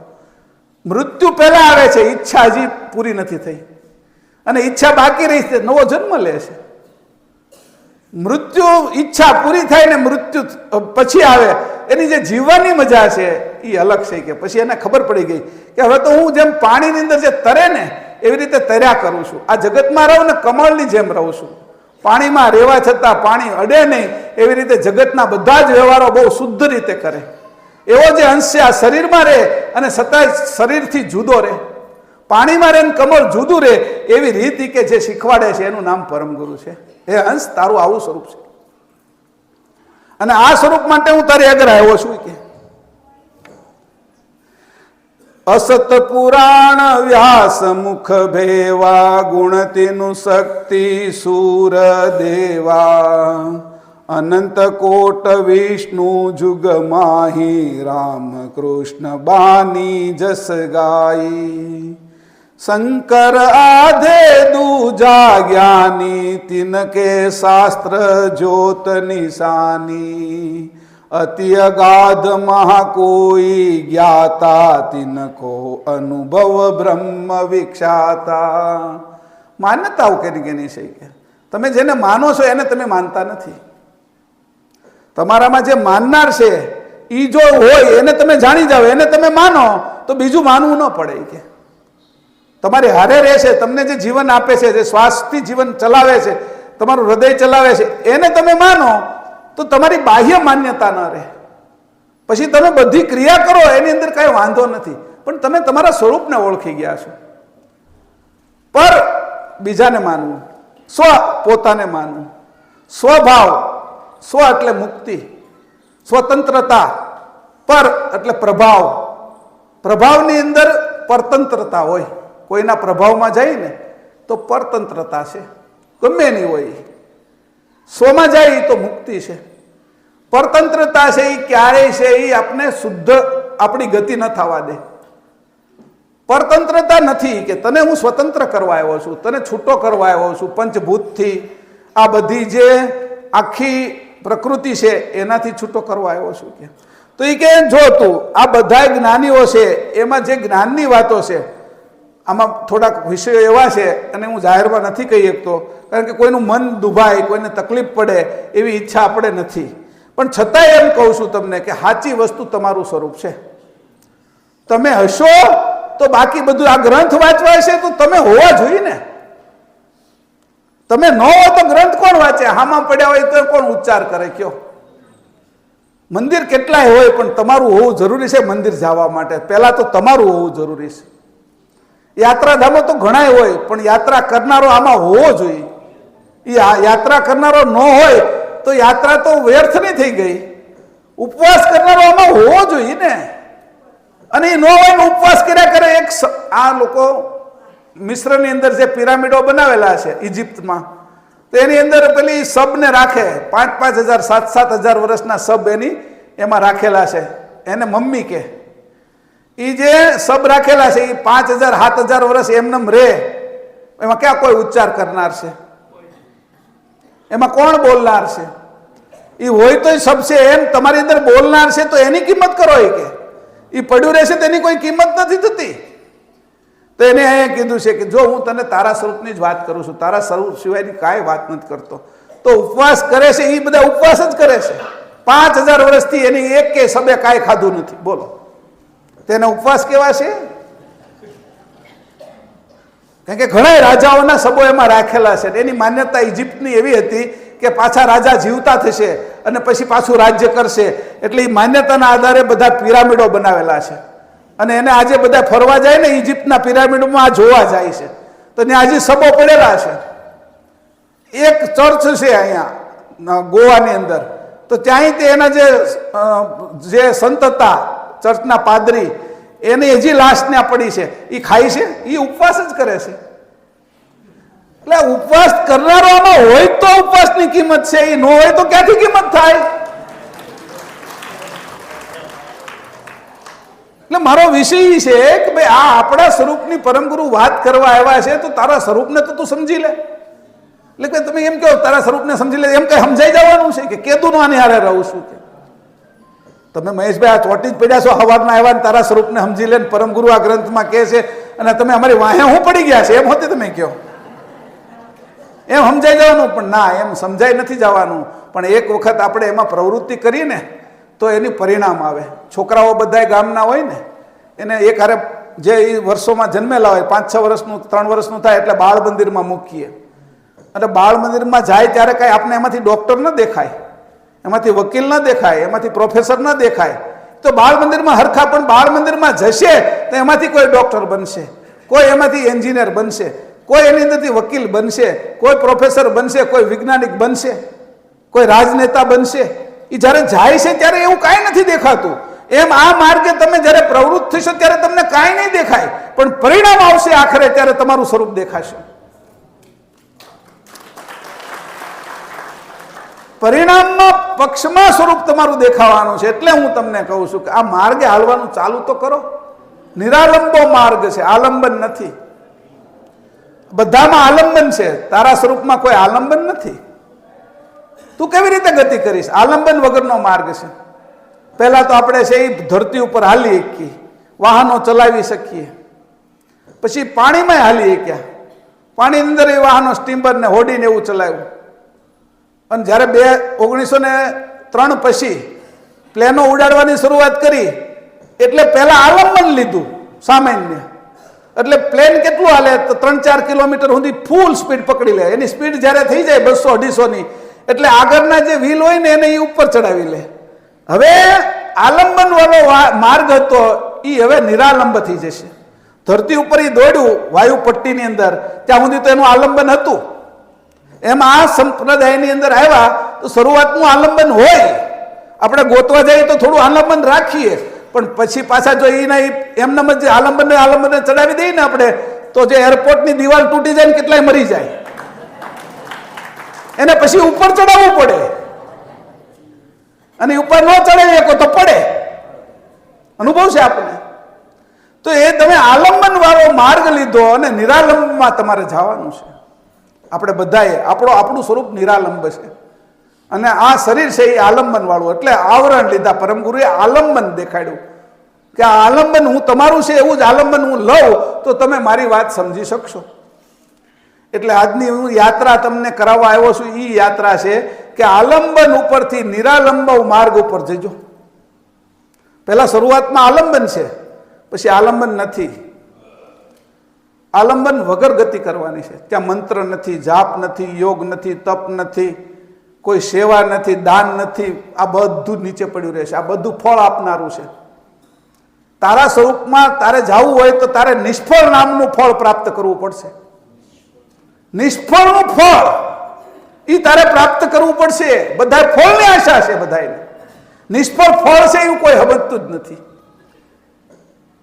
આ બધા આવરણો છે એ બધા ત્યારે તારા મળશે કે તને ફળની આશા છૂટી જશે અને નિષ્ફળ ફળ મને મળ્યું છે એનો સંતોષ થશે. ત્યારે તારું સ્વરૂપ તને પ્રગટ થશે. ત્યાં સુધી સ્વરૂપ નહીં પ્રગટ થાય. સંસારને ફળની આશા છે. જે કાંઈ કાર્યક્રમ કરે છે એટલે આલંબન છે. એને કીધું માયાની વગના બધાય છે. માયાની વગ છે, માયાની ઓળખાણ વાળા છે બધાય. મારો માર્ગ નિરાલંબો છે, આલંબન વગરનો છે. અવેજી વાળો નહીં, કોઈનો આધાર વાળો અવેજી કે આ છોડીને આ પકડું એમય નહીં. એમ કીધું ને પેલો છોકરા બે અઠંગ ચોર, એમાં એક સ્ત્રી ને એક પુરુષ બેયના લગ્ન થઈ ગયા કે આપણે બે એવા છીએ કે અઠંગ ચોરી કે જો આપણે બે લગ્ન કરી લઈએ તો આપણા સંતાન એવા હારા થાય નહીં કે એ તો મહાચોર થાય કે બધાને ચોરી કરી લે એવા. એ બે લગ્ન કરી લીધા ને સંતાન જન્મ્યું. હવે સંતાન જન્મ્યું ને તો એની મુઠ્ઠી બંધ હતી. હવે મુઠ્ઠી બંધ ને તો ઓલી બાય રોવે એ કે આ મુઠ્ઠી બંધ છે તો ખિસ્સા કેમ કાતરી શકશે, કે આ ચોરી કેમ કરી શકશે, એમ એ મૂંઝાઈ ગઈ. એટલે ઓલો જે ભાઈ હતો ને એ થોડો બુદ્ધિશાળી હતો. એ કે હાવ એમ ન હોય કે એમ આપણું છોકરું એ કે એમ થોડું થાય એમ. એટલે એની એક હોનાનો હાર હતો ને આમ ઉપર લટકાડ્યો. એ લટકાડ્યો ને તેની ઓલી મુઠ્ઠી હાર લેવા જાય ને મુઠ્ઠીમાંથી એક હોનાની વીંટી નીકળી. ઓલી જે જણનારી હતી ને નર્સ એની વીંટી ખેંચી લીધી હતી તરત જન્મ્યું. એટલે એને બીજું આલંબન આપ્યું ને હારનું મોટું. ત્યારે એની હાથ ખુલે કે આ મોટું મળે ને તો આ મૂકવું એમ. સમજાણું? આવા આલંબનમાં નથી રહેવાનું આપણે. આવા આલંબનમાં આપણે નથી રહેવાનું કે મને આ મૂકું તો આ મળે એવું નહીં. એ તો બધો ચોરનો ધંધો છે, આપણો થોડો છે. આપણે તો સાહુકારના દીકરા છીએ, પરમ ગુરુના દીકરા છીએ, આપણે એના અંશ છીએ આપણે. સમજાણું? એટલે આ વાત કરવાની. એટલે મેં ઉદાહરણ એટલે આપ્યું કે સાહુકારના દીકરા છીએ. આપણે આલંબન નથી જોતું, અવેજી નથી જોતી. વીટીની હાટું હાર મળે એ અમારે નથી જોતું. અમને આ લોકમાં સુખ મળે ને પરલોકમાં મને વૈકુંઠ મળે એવી અમારી આશા નથી. આ આશાને બધી મારી નાખી છે અમે. ફળ બધા અમે નિષ્ફળ કરી નાખ્યા છે. હવે આલંબન વાળા માર્ગો અમે છોડી દીધા છે. નિરાલંબા માર્ગ ઉપર અમારે ચાલવું છે. હવે જ્યાં શરીર નથી, પંચ ઇન્દ્રિય નથી, પંચ જ્ઞાનેન્દ્રિય, પંચ કર્મેન્દ્રિય નથી, જ્યાં 3 પ્રકારના ગુણ નથી, સત્વ રજ અને તમો, જ્યાં 5 પ્રકારના અંતસ્કરણ નથી, મન બુદ્ધિ અહંકાર અને ચિત્ત અને નચિત, આ બધું જ જ્યાં નથી, એના દેવતાઓ નથી, આ પાંચ ભૂતની કોઈ પ્રકૃતિ નથી એવો નિરાલંબો માર્ગ એ મારો છે. આ અંશનો આમાં બેઠો છે, જેને બધાને જીવાડે છે, એનો માર્ગ છે. તું એ માર્ગથી અહીંયા આવ્યો છો ને આ શરીર ધારણ કર્યું છે. પાછો એ માર્ગ લઈ લે તું. તારા કર્તા સુધી તારે પહોંચવાનું છે. આ જગતમાં રહેવા છતાં કર્તા સાથે એકતા કરવાની છે. જેમ કરોળિયો હોય એ એની ઝાડમાંથી નીચે પડેલો હોય, પણ લાળ એની હારે લાગેલી હોય તો ફટાકનારાનો ત્યાં પહોંચી જાય છે. એમ તાર જોડી રાખવાનો છે કરતાર સાથે. આપણા કરતા છે ને એની સાથે તાર જોડી રાખવાનો. નીચે પડ્યા પૃથ્વી ઉપર છે પણ તાર નથી તૂટવા દેવાનો. જેનો તાર તૂટી ગયો નહીં તો આ જગતમાં રખડશે. એ પોતાના ઝાડા સુધી પાછો નહીં પોગે, પોતાના ઘર સુધી પાછો નહીં પોગે. પરમ ગુરુ છે એ કહેવા આવ્યા છે કે તારો કરતાર સાથે તાર બાંધી લે. તું નીચે આવ્યો છો, હવે એ તારે ઉપર ચડી જા. તે તારે તન પોરવ્યા. હા, તો આજે વાત કરી કે આ તાર ઉપર તારે મન છે એ પોરવી દેવાનું છે. કે લોક ચતુર્દશ સ્થાવર જંગમ જલ સ્થળ અણુની આદિ બ્રહ્માંડ, અણુની આદ બ્રહ્માંડ સુધી આ તાર ઉપર જે તું છો કે તું આ જગતમાં પછી ભલે ફરે, પણ હવે તારો તાર છે ને એ તને હવે તારે કરતાર સુધી જોડેલો છે ને એટલે ત્યાં ને ત્યાં જ પહોંચાડી દેશે. તું હવે કરતાથી જુદો નથી, કરતા સાથે એકરૂપ છો. કારણ કે તને રાત દિવસ કરતા જ યાદ આવે છે. તું હુવે તોય તે મારા પરમ ગુરુ, તને તું જાગે તોય પરમ ગુરુ, તું ખાતોય પરમ ગુરુ, અરે નાવા જાય પરમ ગુરુ છે. તારે તારી હારે રહેશે તને નવરાવે કોણ? નકર હાથ આમ ટબ આમ થાય, પાણી આમ ઉપર જાય ખરું? એ તો એક એક વસ્તુમાં તને ચેતન કરે છે, તને જીવન આપે છે, શ્વાસ આપે છે. એ તારી સાથે આ શ્વાસ છે ને એ કરતાર સાથે મેળવી દે, તારી વૃત્તિ કરતાર સાથે મેળવી દે. આ આલંબન વાળો માર્ગ છોડીને નિરાલંબના માર્ગે ચાલી. કે આ બધા જ પ્રકારની ઉપાસના એ વાસનાને ઉપસ્થિત કરનારી છે. એમાં કોઈને કોઈ વાસના છુપાયેલી છે. હું મંદિરે બેઠો રહો એટલે પૂછું કોઈને, કેમ આવ્યા હતા તમે? એટલે મને એમ કે કોઈ જ્ઞાન વાળો મળી જાય તો કામ થઈ જાય. એમ એ કે ના ના, આ છોકરાને બાબરી કરાવવાની હતી નહીં કે એટલે અમે આવ્યા છીએ. વળી પાછું કોકનું મોઢું આમ પડી ગયેલું હોય ને જોઉં ને તો તમે કેમ આમ ઉદાસ દેખાવ છો? એ કે આ છોકરો બીમાર છે ને હોસ્પિટલમાં દાખલ કર્યો છે ને પરમ ગુરુને પ્રાર્થના કરવા આવ્યો છું, રઘુરામજી મહારાજની ભભૂતિ લેવા આવ્યો છું, એનું ચરણામૃત થોડું પીરો. અરે મેં કીધું તો તમે પરમ ગુરુની હાટું આવ્યા છો કે છોકરા હાટું આવ્યા છો? જો પરમ ગુરુ આગળ આવો તો છોકરો તેની મળે હારો થઈ જાય. પછી કીધું ભાઈ તમે કેમ આવ્યા છો? કોક આવે વળી પછી 8-10 જણા 15-20 લોકોને લઈને આવે. પછી હારવાર કંઈક ખેલાય હોય. હું કહું શું લાવ્યા છો? એ કે આ છોકરાની માનતા હતી કે આ ખોટનો છે અમારે. એ કે 3 દીકરી હતી ને પછી આ છોકરો જન્મો છે તેની ભારોભાર અમે છે ને એ હાકર વેચવાના છે. એમ મેં કીધું પરમ ગુરુ હાટું કોઈ નથી આવતું. બધાને ઉપસ્થિત કર્યા મંદિરે આવ્યા, વાસના ઉપસ્થિત કર્યા. પાછા આપણે એમ કહી કે અમે મંદિરે જઈએ છીએ ભલે દેખાડવા ગામને, હું ભક્ત છું. એ હાટું તો ભાઈ એક ભાઈ ગાડી લઈને આવ્યા નવી. કે હું કામ? મેં કીધું તમે લઈ કે પૂજા કરાવવા લઈને આવ્યો છું. આ પૂજા કરે અને ભાલ તિલક લગાડે. કે તમે કીધું એનું શું કારણ? એ કે એક્સિડન્ટ ન થાય ને એમ આગળની વેતરણ કરીને આવ્યા. દુનિયા કેટલી ભગવાનને છેતરવા માંગે છે તે પોતે જ છેતરાય છે, ખબર નથી એને. સંસાર કઈ આ જે પરમાત્મા છે, આ જે કેવલ છે, આ જે કરતા છે, જેની આ બધી રચના કરી છે, એને આપણે કઈ છેતરી શકીએ તો છેતરવાના રસ્તા કરીએ આપણે. આવા તો આપણે હેઠે પડી ગયા છીએ. એને પ્રાપ્ત કરવાના નહીં, એને છેતરવાના. કેસ હાલે છે ને કે અમે જીતી જઈએ ને એટલે આવ્યા છીએ. મેં કીધું કેમ? કે આ રસોઈ હું આપીશ. કે મેં કીધું કેના માટે? કે 5 લાખની રસોઈ છે મારે આપીશ. કેમ? કે ઓલી જમીન 5 અબજમાં 500 કરોડમાં વેચાણી, એટલે પાછી બીજી જમીન મળે ને તો બીજા આવે. એમ આશા નથી મળતી. 5 લાખ દેવાની વાહે આશા ન હોય એવો એકેય નથી. એને કીધું આ આશાના પાસની અંદર સંસાર બંધાયેલો છે અને હું તને લેવા આવ્યો છું. કે આ બધી વિગત તું જોઈ લે. હું તને નિરાલંબા માર્ગ ઉપર લઈ જવાનો છું. પહેલા તને દોડાવીશ હવાઈ પટ્ટી ઉપર, રનવે ઉપર, અને પછી પગ આગળના પૈડા અંદર ઊંચા કરી લઈશ અને પછી પાછળના હંકેલી લઈશ. કોઈ નહીં રહે, તું આકાશમાં ઉડતો હશે. તને હવે કોઈ નીચે કોઈ તને રોકનારું નહીં હોય. એવા રસ્તા ઉપર મારે તને ઉડાડવો છે. હે હંસ, તું જાગૃત થા. આ હંસની જાગૃતિ માટે પરમ ગુરુ આવ્યા છે. એટલે હું તમને આ માર્ગ દેખાડવા આવ્યો છું કે આપણો માર્ગ નિરાલંબો છે, આલંબન વગરનો છે. આધાર વગરનો છે, કોઈ પણ પ્રકારની ઈચ્છા વગરનો છે, કોઈ પણ પ્રકારના ફળ વગરનો છે. અમને તો નિષ્ફળ ફળ ગમે. નિષ્ફળ ફળ જ છે. બધાને ફળ ફળે ને એની જ આશા હોય કે કાંઈક રસ નીકળે અંદરથી, કેરીમાંથી ને આમાંથી ને તેમાંથી ને બધામાંથી. આ રસમાં આપણે નથી રહેવું, અરસને પ્રાપ્ત કરવું છે. અરસનો સ્પર્શ કરતા શીખવું છે. રસ જેમાંથી બધા રસ બને છે એને અમારે સ્પર્શ કરતા શીખવું છે.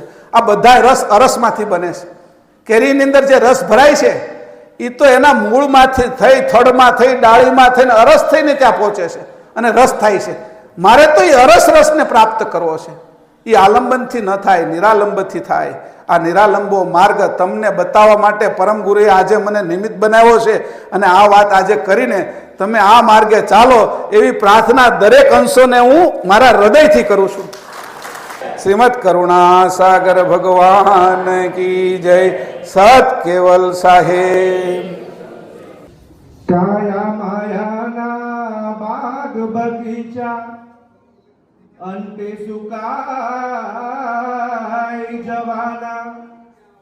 કાયા માયાના આ બાગ બગીચા અંતે સુકાઈ જવાના. મોંઘેરિયા દેહને જમણા ચરી ખાવાના. તો કાઈ ન લાગે વાર, કાઈ ન લાગે વાર, સાને રાખે મનમાં ખાર. પરમ ગુરુ વિના કોઈ નથી તરનાર. સત્યવલ સાહેબ, સત્યવલ સાહેબ, આ ધર્મ પરિષદનો જે આશય હતો ઉત્તર ગુજરાત વિભાગમાં એ ખૂબ સારી રીતના સફળ રહ્યો છે. ઉત્તર ગુજરાતના દરેક હરિભક્તોને હું એક અનુમોદન કરું છું કે આજે તો આપણે આ ધર્મ પરિષદ ખૂબ જ ટૂંકા સમયગાળામાં શરૂઆત કરી અને પૂર્ણ કરી છે. તો મારી એક જાહેરાત છે કે આવી જ ધર્મ પરિષદ ઉત્તર ગુજરાતમાં 4 થી 5 દિવસની મહેશભાઈના વક્તા તરીકે હોવી જોઈએ કે નહીં હોવી જોઈએ? તમારું શું કહેવું છે? તો આજે હું ઉત્તર ગુજરાતના હરિભક્તો આગળ મારી રજૂઆત મૂકું છું કે આવી જ એક ધર્મ પરિષદ 4 થી 5 દિવસ સળંગ રહે, એમાં સળંગ લોકોને લાભ મળે એવું એક આયોજન આપણે ટૂંક જ સમયમાં વક્તા તરીકે મહેશભાઈના અંદર રાખીને આપણે કરીશું.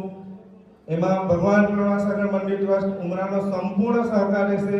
પણ જ્યાં સુધી ઉત્તર ગુજરાત વિભાગના હરિભક્તોનો સાથ સહકાર નહીં હશે ત્યાં સુધી આ કાર્ય સફળ નથી. અમારો મૂળ આશય છે સંપ્રદાય, ભગવાન કરુણાસાગરનું જ્ઞાન જગતના જીવો સુધી પહોંચે અને જગતના જીવોનું કલ્યાણ થાય.